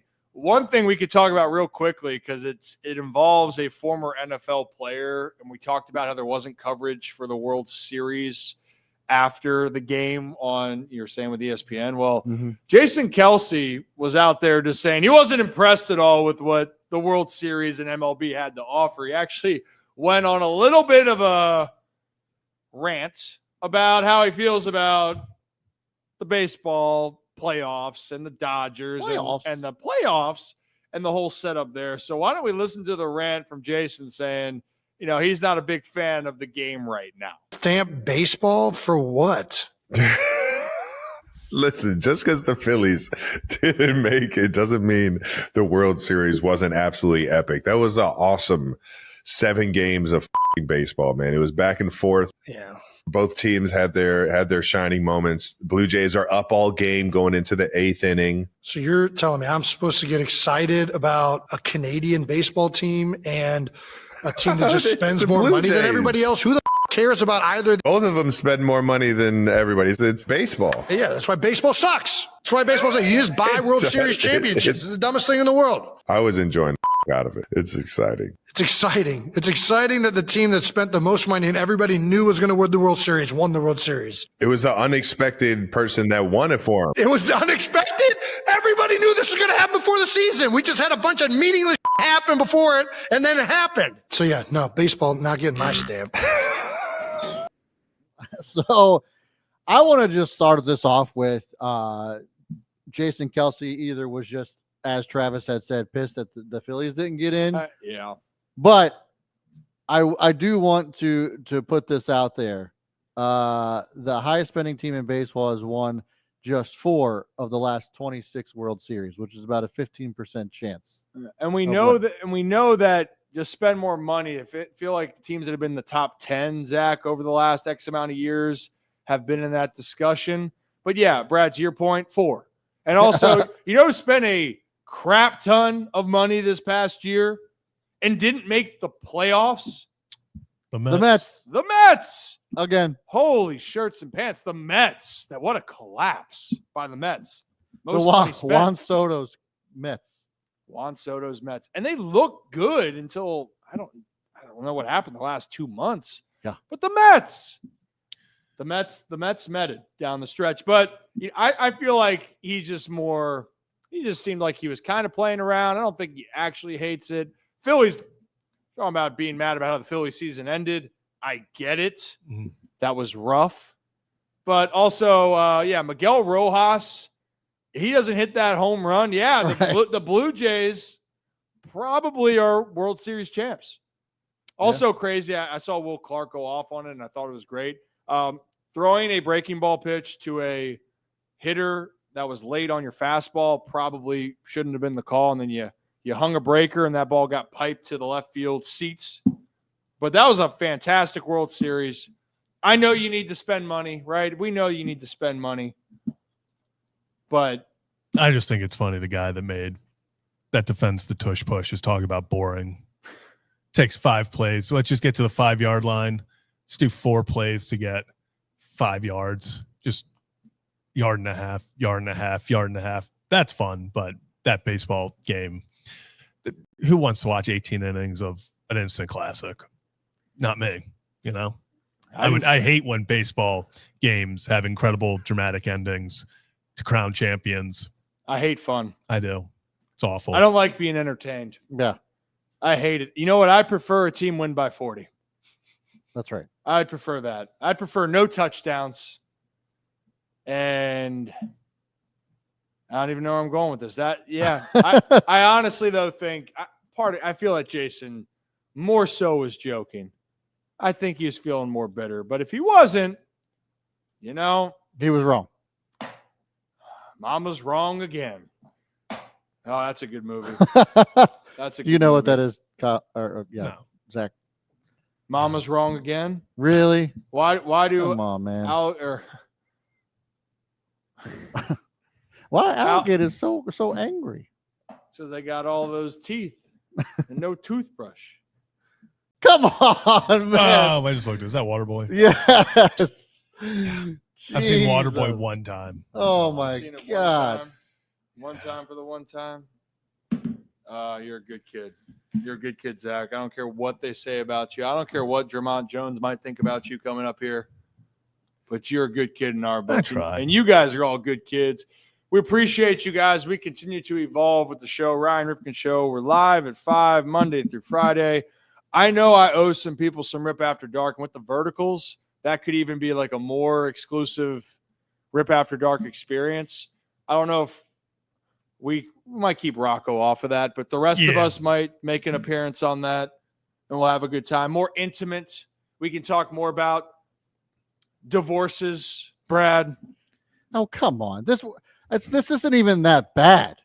It's not. You're making it seem like it's like I'm about ready to talk about a serious porno or something. It's really not that crazy. We're all adults here. Well, I don't know. Earmuffs for little Kyle right there for the rooster. Oh, he's not on the screen. He's not. on screen. Well, and we got the fanatic that doesn't have pants on. This is my naked point. fanatic. This is my point. Yeah. Well, no. It was lost like his that. pants. I was gonna say he was like that before. Yeah. And Found him in the bin like that. Yeah. So found him in the bin like that, dude. I haven't this. I forgot how bright this shirt is. When I put the jacket back on, we're good. It slaps you in the face. It's almost like in those movies where when they open up like a robe or something. I feel like Gold Member, solid gold, and it's just you know what I mean, Zach? Yep. I don't think you do. Hell yeah. One time for the one time. One time for the one time. Yeah, the verticals I might have to just bring back for the zoom ins. Brad, have you seen the zoom ins with this with the verticals? Yeah. It's my favorite thing. The vertical lives. Oh, just to hit them with the zoom. Yeah. It's not zoom. I'm not zooming, No, right? you're not zooming. No. Goodness gracious. God. I am a problem. Am I missing anything specifically before I know we're supposed to have our guest join us here in a couple minutes? Any housekeeping things that I'm missing, Brad? Nope. No. Look at us hanging out. Feels like we haven't done this in so long. And it's been 3 days. No? Yeah, it's interesting. We haven't seen or heard from Rocco in a week. He has texted about whether. Oh, no, he's texted us individually. Yes, I'm very well aware of that. I just mean like he hasn't shown his face around the studio, virtually or not virtually. In ever. Since the day before Halloween. What a Halloween that was. I'll tell you what. A Halloween episode. We'll go down in the history books. Yep, I think we will. And yes, Shekel, I did get a compliment on my awesome jacket. But I want to. Should I just walk around town with this shirt on right now? Should you what? Should I just walk around? Oh my goodness, this is. Look how bright that is. Does it have a back? No. What do you think, Zach? It's so bright. Like I'll just start reading the 100% slug, but it's something. It is something. And you know what? We will have friend of the show, friend of the program, Gavin Sheets back on. We also will eventually have friend of the show, friend of the program, Dean Kramer back on, because I want to hear him talk about some of the new things. He hasn't been on the show for 2 years either. Has he? He's been 2 years? No, he was on last year. He was on. When? He came on. Yeah, we were promoting promotions with Dean. Promoting promotions. It was in September last year. Oh, yeah. Last year. Last year. So it does feel like it was so long ago. So over a year ago. You know what? in spring training, I'm going to demand that Dean, you know what? I'm just going to go right to his house. We're going to go right to his house, and we're just going to stay outside until he says I'm here hello. for it. Until he says hello. But if you guys are new to the channel, hit that like and subscribe button. I believe should be talking to Dre'Mont here in a few moments. Zach, did you get the new iPhone update? No, I can't. I'm like 3 updates behind because I'm like the storage. As no matter how many pictures, videos, apps, anything I delete, no matter how much storage I clear up, it's like, you don't have enough storage. You'll be like, you need 8 gigabytes. And I'll be like, okay, I'll clear 15. That's like, still not good enough. And I'm like, I don't see how this is happening. So no, I have not gotten the new update. That sounds like a iPhone problem yet again. What are you talking about with iPhone problems, man? They are great. Nope. That's a lie. It's fake news. It depends. It depends. Fake news. Well, while we are waiting a little bit, Giants just claimed Justin Dean off waivers. that's what we're doing while we wait. I put the poll up. What poll did we put up here, Brad? What current free agent position player should the Orioles go after? Position player. Because there's lots of obviously pitching options. So I wanted to limit this to position players only. And the options that I thought made the most sense: Kyle Schwarber, Alex Bregman, Kyle Tucker, and Bo Bichette. I would love any of them. I don't see any of them being in Baltimore. I don't either. Listen, this is the fun to have conversation. I'd go Schwarber of any of those guys. I'm going Kyle Tucker. I love Kyle Schwarber. I think he is such a leader in the clubhouse. I think he's the veteran this team needs. The only issue is you can't put him in the field, so there takes your DH spot. Out of the spot. That's the only issue against him. But if they were willing to do that, I would love Schwarber. And that's why I went with Tucker, because the outfield need. If I'm the Phillies, there's no way you let Schwarber sign anywhere else. No. He is. I think he's gone. You think he's gone? I think a dark horse for him is Cincinnati. I just think I feel like, and it's crazy because Bryce Harper's still been there. And I know there's been a little bit of those comments, and I think they were taken out of context here over the last couple weeks with Dombrowski and regarding Bryce. Yeah. But I think Schwarber, and Dave even said that he was the heartbeat of the team. And I think Phillies fans now are resonating so much with Schwarber. And again, when you're on a little bit of a bender, which he's been on, like, you're going to go to the guy that's swinging the big bat. Yeah. But I just think he fits it. Tucker, someone's going to pay Tucker a lot of money. Just don't know if it's going to be in Baltimore. I know people want somebody to get paid here in Baltimore. Listen, you move Gunnar over the third, or maybe you put Bo Bichette at third. That would be the most ridiculous infield in all of baseball. You would have to move Holiday. I think you would put Bichette at second. Yeah. I think that would be the most Bichette at likely. second, Westy third. Or no, Westy there'd be no Westy. There'd be no room for Westy. Well, I don't. But if they would move Holiday, you'd have to put Holiday probably. I mean, if you have him play the outfield, but I don't know. No way. Where if you sign Bichette, you got to trade one of Westberg or Holiday. It's a holiday. It's a holiday. I'm gonna make sure real quick. I'm gonna send the right link again. Maybe I just had the wrong link recently. That happened, I think, with so far the votes are Kyle Tucker. Tucker and Bo Bichette. Do. I am checking if I got Laura. I don't know if I like Holiday at short. If you have 3 shortstops, which is Holiday, Gunnar, and Bo Bichette. I know this is a fun conversation to have, but I would probably say Gunnar at third. If it were me, Gunnar third, Holiday short. But yeah, I think you're right there, and then Bichette second. Yeah, I just know Bichette's. Yeah, he has a negative 13 outs above average last year.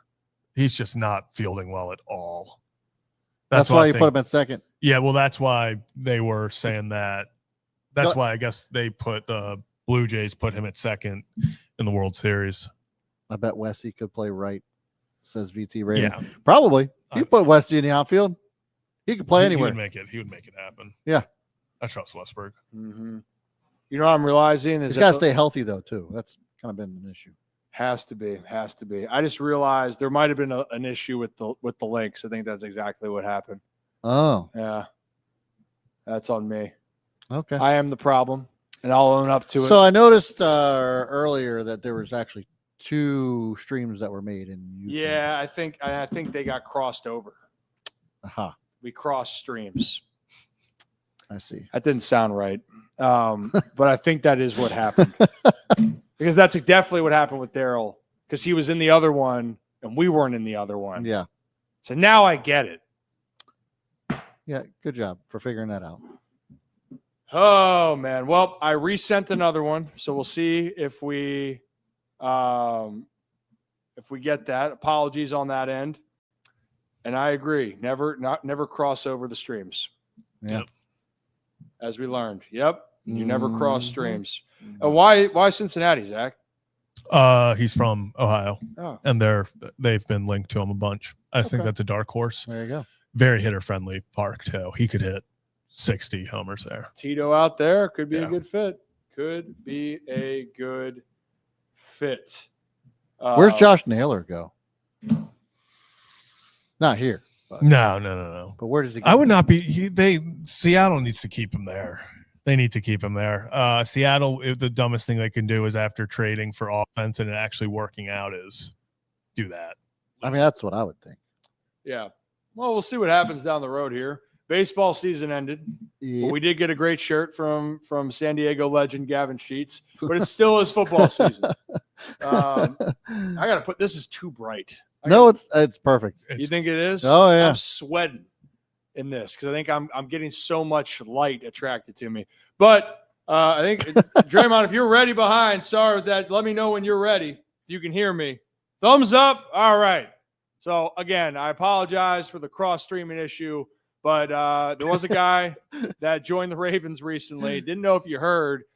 He got traded here from Tennessee. We're checking in on how he's getting acclimated here in Baltimore. Let's bring on Dre'Mont Jones. Hey. Can you hear us? Hey. Yeah, I can hear you. Can you hear me? I can. Hey, I apologize. I definitely messed up on the link on that. So that's on me. But I appreciate how are you getting acclimated here in Baltimore, by the way? Welcome. Happy to be here. I'm getting acclimated decently. It's a lot. It's hard, picking up and just going just like that. It's not the easiest thing in the world, but I'm getting adjusted. Yeah, it's a process. So for those that don't know, and I try to explain, I come from a baseball family. I played baseball myself. When you get traded mid-season, it's a lot of chaos. Can you walk through a little bit for people that don't understand what that kind of feeling or scenario, what your day was when you got all the information and what you had to do next? It was Monday, and we had after game meetings in Tennessee. So my agent had called me right before the team meeting, literally 5 minutes, before team meeting. I told him about to go to meeting real quick. He said, "All right, it's nothing serious. Don't worry about it. You just go to meetings and just call me when you're done with meetings and everything." So I do team meeting, I do defensive meeting, and I do my position meetings, and then the day's over with. And I'm kind of just in the tubs, hanging out, just doing my normal modalities after a game. Well, after game post meetings, and my agent calls me again and says, "Hey, what's going on?" I'm like, "Not much. I'm chilling." And he said, "You have nothing to worry about. Everything's cool." 20 minutes later, he said, "Keep your phone near you. We may have something." Fast forward a couple more hours later, I'm bathing my kids with my girl, and Mike, the GM for the Tennessee Titans, calls me. He said, "Hey, man, long story short, hey, man, you just got traded." I was like, "Oh, shit." So I got to get going. Yeah. Yeah. It's that fast. It's that fast. And it's, I think I was trying to pull up this tweet you reposted, and I was laughing my ass off because it says, for those that are going to buy a non-refundable ticket, or make sure you buy a refundable, especially around the trade deadline, especially if one of your friends gets traded, something along the line of that. Yeah. So he ended up coming to Tennessee anyway, and then, or is he reroute? No, he rerouted immediately. That's my childhood friend. He had to cancel that flight. He had to cancel that. Yeah, he won't make his way to Baltimore though. He's in Cleveland, and it's a quick flight to Baltimore, so he'll make that trip. Yeah, it ain't that bad. And I know you're trying to get acclimated, you're trying to get comfortable, and you're going from one situation, in Tennessee. And I saw the post and everything I've heard about you.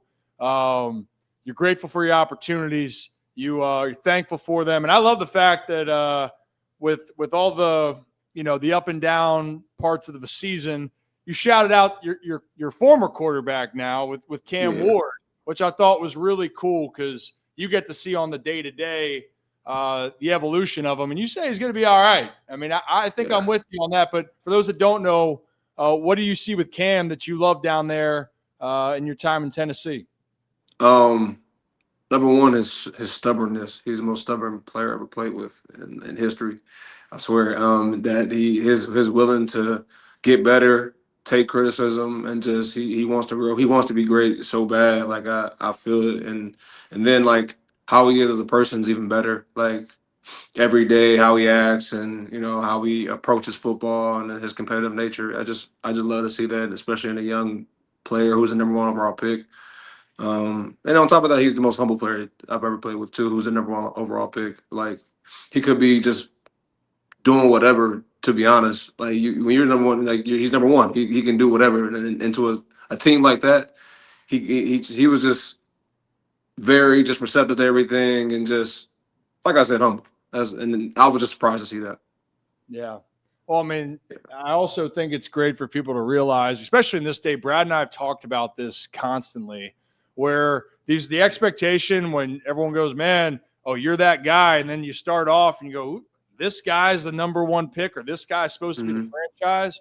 There's this perception that you got to go out there and be elite from the jump. And there's so much more that goes into it. Quarterbacks got to develop. I mean, Sam Darnold right now went from, oh, dude, this guy's a bust, and now he's humming in Seattle with the Seahawks. And last year with the Vikings had a great year. You're seeing Baker Mayfield's another example down in Tampa Bay.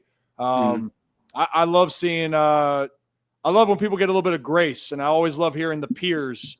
That's what I like to hear more. You get to see it on the day-to-day of what they're doing. So I think NFL in general has lost that art of development. Like, this kid is any guys are 21 to 23 years old coming into the NFL with people who've been playing in the NFL for a long time and who have been really good. Like it's good when you have those Jaden Daniel situations where you just come in hot automatically, and then it's 9 times out of 10 you have a sophomore slump. But it's hard to be good from the bat and then just coast through the league. Yeah, people also, the NFL is pretty damn hard. From what I've heard. We just had Daryl Johnston is going to be calling the game on Sunday when you guys are taking on the Vikings, and we were asking about him in the moment, and we're talking about him getting his head taken off by Ronnie Lott, and also that Emmitt Smith was saying, "Hey, Daryl, why are you hurting?" Well, because I'm blocking for you, man. This game's hard. This guy's trying to take my head off, and it's a physical sport. And, I'm excited just because you got a great opportunity in front of you. And, one way that he described you actually was saying the versatility you bring. I feel like you got a pretty good idea of how to describe yourself as a player. But is that one way that you view yourself, is that you can be versatile and plug and play to be able to help a defense defense got a lot of talent. Now they're just trying to put it all together. Yeah, like coming into the league, I never thought that I'd be this versatile type player. And like over the years, I just transitioned into just doing so many different things, from playing 1 technique, 2 technique, 3, 4, 5, 6, 7, 8, 9, 10. If it's a 10, and that's you're like, damn, like maybe I am versatile. I've done it all for I got this game, I'm this position, that game, I'm that position, this season, I'm this position. So I mean, it's cool to be able to just do a bunch of different things and have that arsenal in my bag. I mean, that definitely helps. And especially, you might be asked to, apply some pressure here and there. I think that's definitely something that the squad needs, but team's starting to gain momentum. You're going to be back in this playoff hunt. At least that's the hope, but you got a tough one. Minnesota's got other plans in mind on Sunday, but it also helps when you got Lamar Jackson. Talk about developing as a quarterback over the years from 2018 to now. You got to see Lamar from the other side. Out of curiosity, what was it like on the other side having to see Lamar as an opponent? And then maybe just your first impressions now being a teammate of number 8 here in Baltimore. I mean, as an opponent, it was tough, because he's fast and then he can throw. So there's that too. So it's like, all right, well, try your best you can. We're gonna rally behind each other, team on 3, 1, 2, 3 team. And then now as a teammate, I don't know. I mean, I see him around the building. I haven't really got a chance to like talk to him that much, but he seems like a great person. Like, I see people talking to him. I'm really too focused on trying to learn the plays, like to really notice what Lamar's doing, to be honest. But I do see the leadership and respect throughout the building for him, and I can guarantee once I get to know him, I'll like him. Yeah, I mean, he's got, he's beloved in the city. I think it sounds like it's nicer to have him as your teammate than a foe. 100%. 1, 2, 3 team. I gotta ask: Have you met a long snapper? He's about this tall. Is he the heaviest long snapper? He's the heaviest long snapper. Have you met Nick Moore yet on the team? No, I haven't. I think I've seen him. I've seen him. Yeah, probably a good idea not to associate yourself with that guy. How come? No, he's a good guy. He just thinks that, he's a huge Georgia Bulldog fan. So like when we get going, he went there. I know him and Roquan. If you really want to get him going, just root against Georgia or the SEC. I mean, and I don't, F the SEC, man. Everybody, Big Ten, man.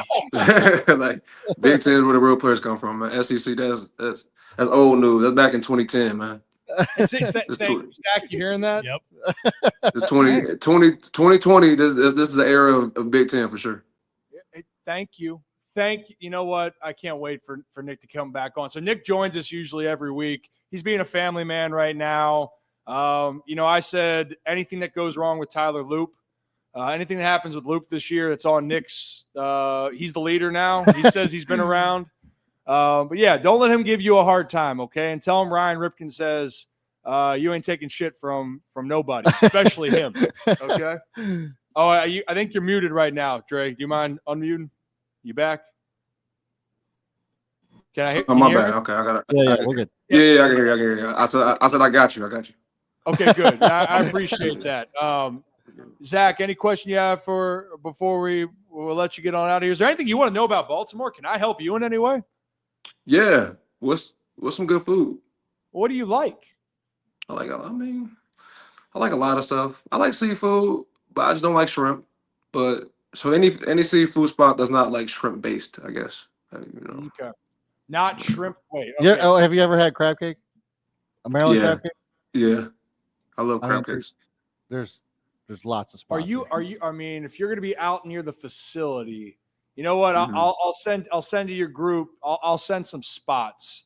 There's a lot. Yeah. Well, and we can get Kyle to take care of Dre too. Yeah, if you need any brunch or whatnot, we got a guy that can help you with all the brunch that you want. Yes. I can send you his contact. He's the Iron Rooster right here, this thing right here. Kyle's my guy. Okay. He'll help out with anything.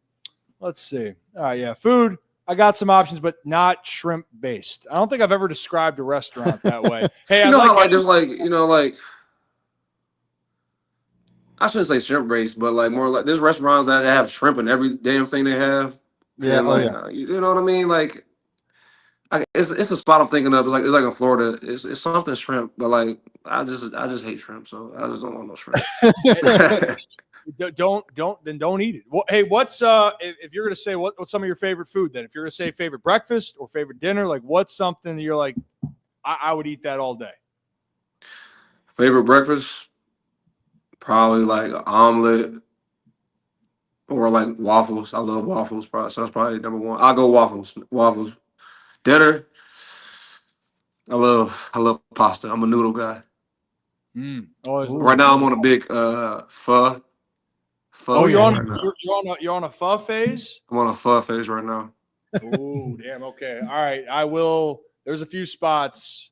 My wife actually got me on really on all food. I was very plain, but pho, sushi. Yeah, we got some spots. We also sushi too. Let me know some sushi spots around here. Oh yeah. Oh, we got you. Yeah, especially around the facility. There's sushi queues around the facility. It's like 5 minutes. There's a ton out there. We got some ideas for you. We're also our studio is based in Little Italy, right in the city. And you want to talk about pasta? It is right across the street. There's so many good spots. There's a lot of good spots, and I mean those guys. I will say, Nick Moore can help you out, but if you can avoid him. Probably for your best interest.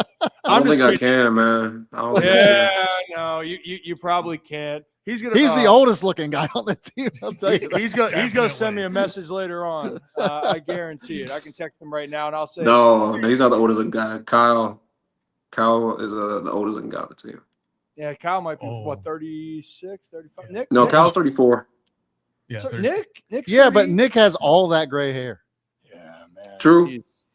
Yeah, true. Okay. Well, I got food spots I'll send for you. Real fast, do you have a pregame meal? I actually don't. I'm not gonna lie, I don't really eat on game day. I'm like a bagel and a banana, and I get rolling. Probably 2 bananas if I'm feeling dangerous, but man, about it. Yeah. You kind of look like a banana, Rip. That's crazy. Yeah. Okay. Hey, for the context, you don't judge me too much here, by the way. And you might already, and that's fine. I mean, hell. One of my best friends plays for the San Diego Padres, and the dude was hitting home runs. So the fans made a, Barry Bonds, the baseball player. Well, they made Dairy Bonds. So Bonds. They started calling him Dairy Bonds here. So. Like it's Gavin, just so yellow. It's so yellow, and instead of saying the milk percentage on there, it says 100% slug, like that he hits home runs. Now that I know the backstory to that shirt got 10 times cooler. Yeah, see, like I like that shirt. I don't do this. I'm like sending the worst first impression for you, but I promise I can be a great asset for you here in Baltimore. I believe you on that. All right, I need that shirt's hard. Okay. All right. So here's the deal. I'll let you get ready for this week. I'm so happy you're in Baltimore. I think you're going to love the community. The organization's great. The people are great. And I'll make sure you have food. And if you need any help, otherwise, I want to make sure you get comfortable. And I can't wait to see you out there, man. And I hope things are settling down for you a little bit. I know it's chaotic. You got family, friends, and trying to get things going.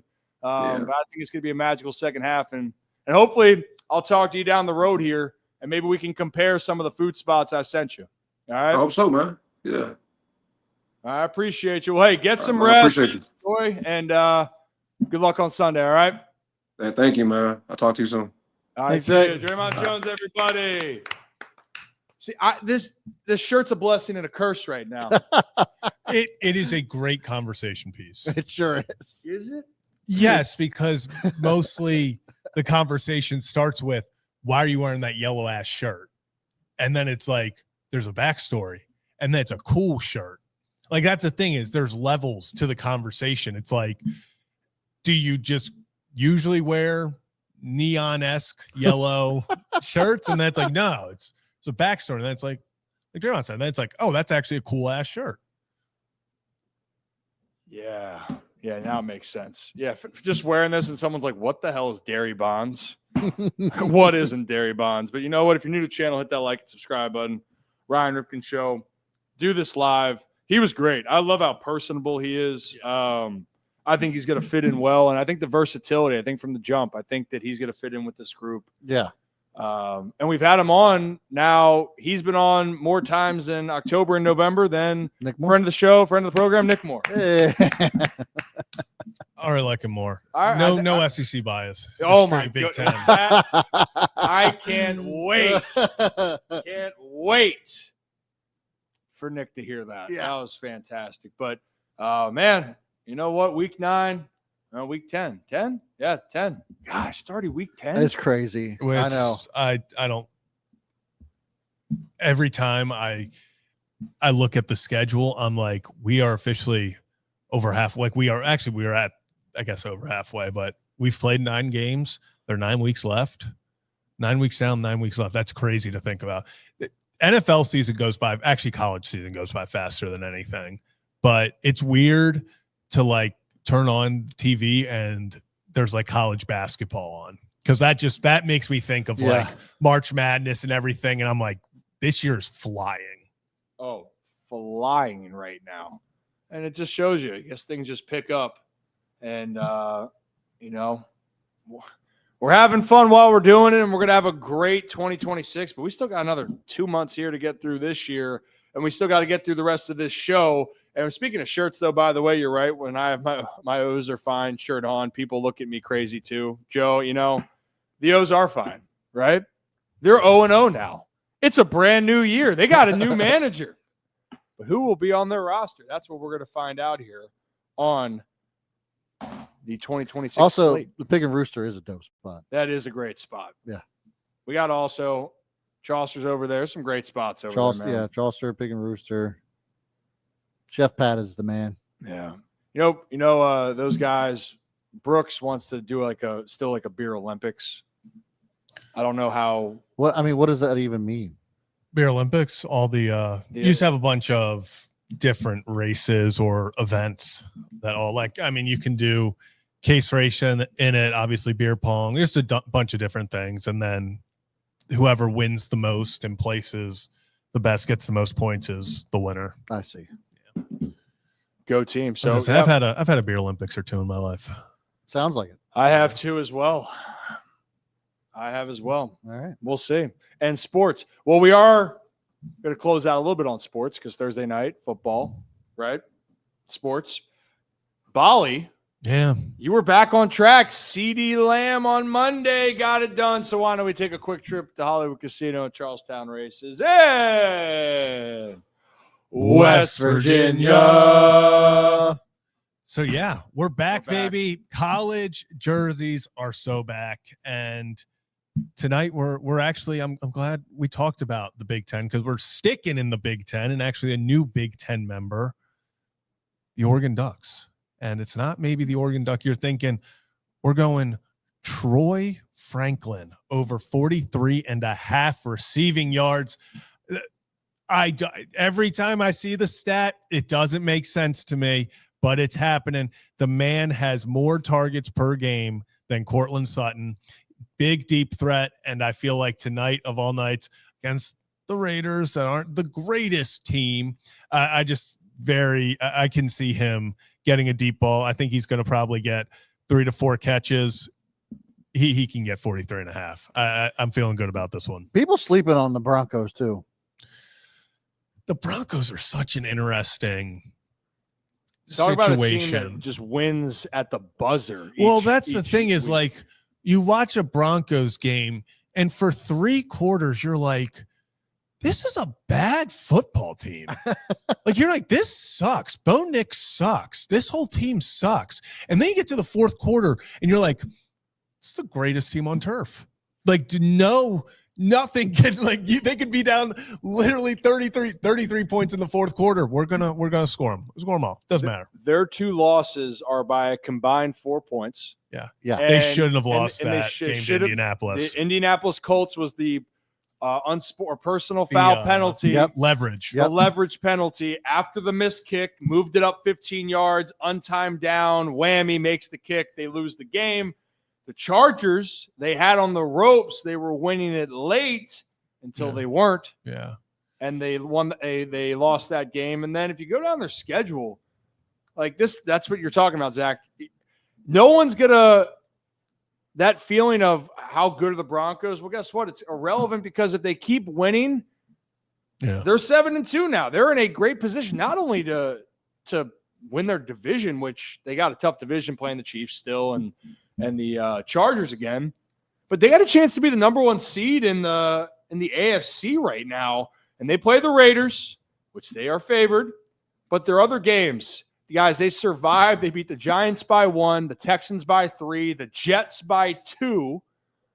And yeah, they did go on the road and beat the Philadelphia Eagles that are fighting to be the number 1 team. So they're an interesting team. But like Al Davis says, since they're playing the Raiders, just win, baby, just win, baby, win. So Troy Franklin, over 43.5. Yep, 43.5 receiving yards. Let's do it. Let's lock it in. Let's get this money. Let's get this money. Let's get this money. And we appreciate our friends over at Hollywood Casino Charlestown Races and West Virginia. Boom. Yeah. Yeah. Good stuff. Yeah, I was really happy with our guest today. I like having our guests back on. Yes. We need more of that. We do. And we will get more of that. You know what? I just called Dean Kramer. I mean, you could.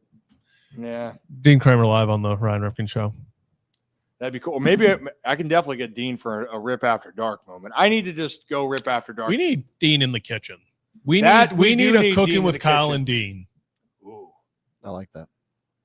DJ Cray. Yeah. I couldn't find his Instagram handle for a little bit because I typed in Dean Kramer and nothing popped up. It was like Dean Kramer lover or Dean Kramer fan page or something. Yeah. And not the actual Dean Kramer Instagram account. It's DJ_Cray. Yes, it is. He's a good kid. Brad, am I missing any other topics today that we needed to get into? Yeah, Haley Khalil got divorced. And why?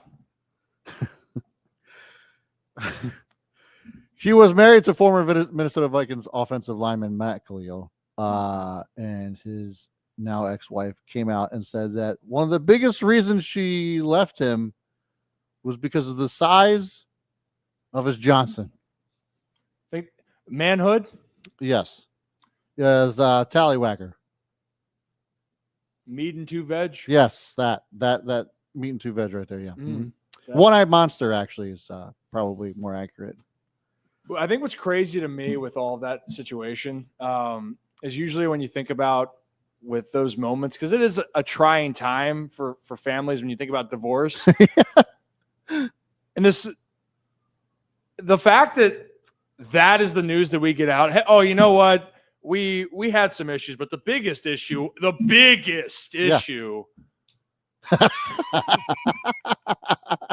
It was such a large issue to deal with.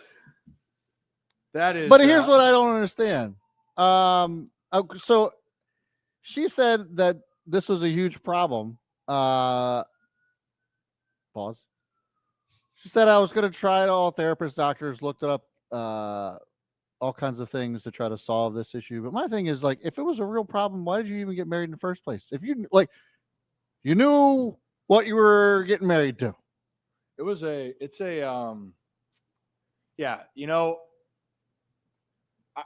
I guess on the other flip side. Thank you, Laura. This is what I'm saying. Like, did she not know before she married him?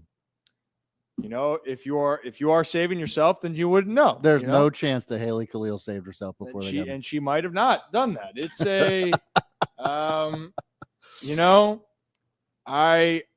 I've heard a lot of things in social media, especially nowadays. It can add that to the list of reasons for, so when you file for divorce, is that the reason? Yeah. Or what's it like? She said that Matt represents 0.01% of the population, and that is a direct quote of with his anatomy, is what she said. That's what.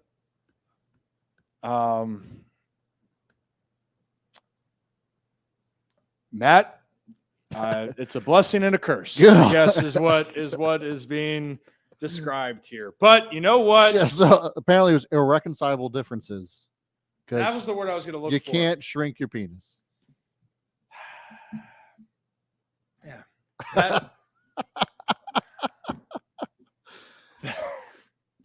I mean, I just don't understand. It's like that's the reason. But how many people are in Matt's DMs right now? How many? Yeah. I don't. This is a loaded conversation, which we will carry over into Rip After Dark.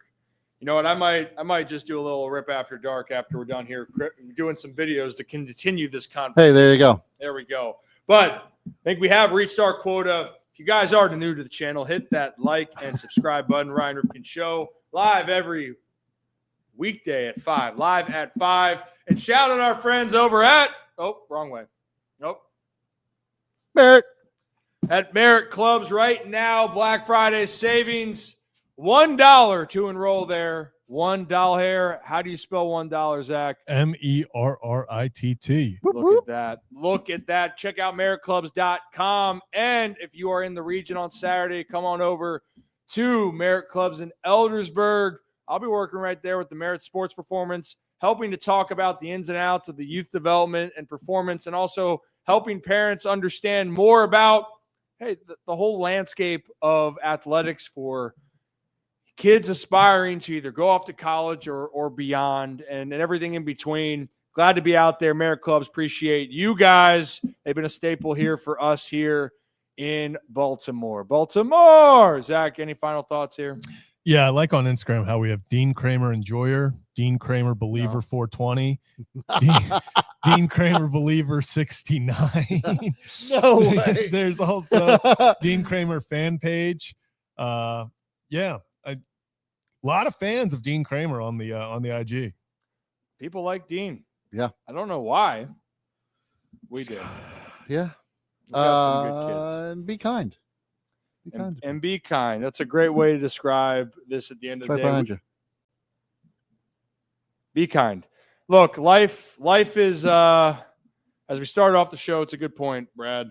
When we started doing this work, I really wanted to work on my skills. You know, in the process, I sometimes wonder, man, am I actually getting better? Well, that's to be determined. But in all honesty, what has happened here has been a place and a platform and a setting where we're creating a community, and we get to work with guys like Brad and Zach, for me, where for this amount of time, we can enjoy ourselves, enjoy being with you, and really try to have the perspective. Being a friend, being there for someone can go such a long way. And if you are having any issue, realize there's a lot of people out there that are struggling too. You're not alone with it, but don't feel like you can't do that journey alone. Be kind and reach out and make a difference for someone. Who knows? You could help be the difference to help get them back on track. So that's all I got, Brad. I can hear the music this time, Zach. Don't. As always, here at the Ryan Ripken Show, we appreciate each and every one of you. Have a day, have a night, have a great stinking rest of your Thursday, and maybe we'll see you back here on Friday for the Ryan Ripken Show. Be good, be safe, and see ya.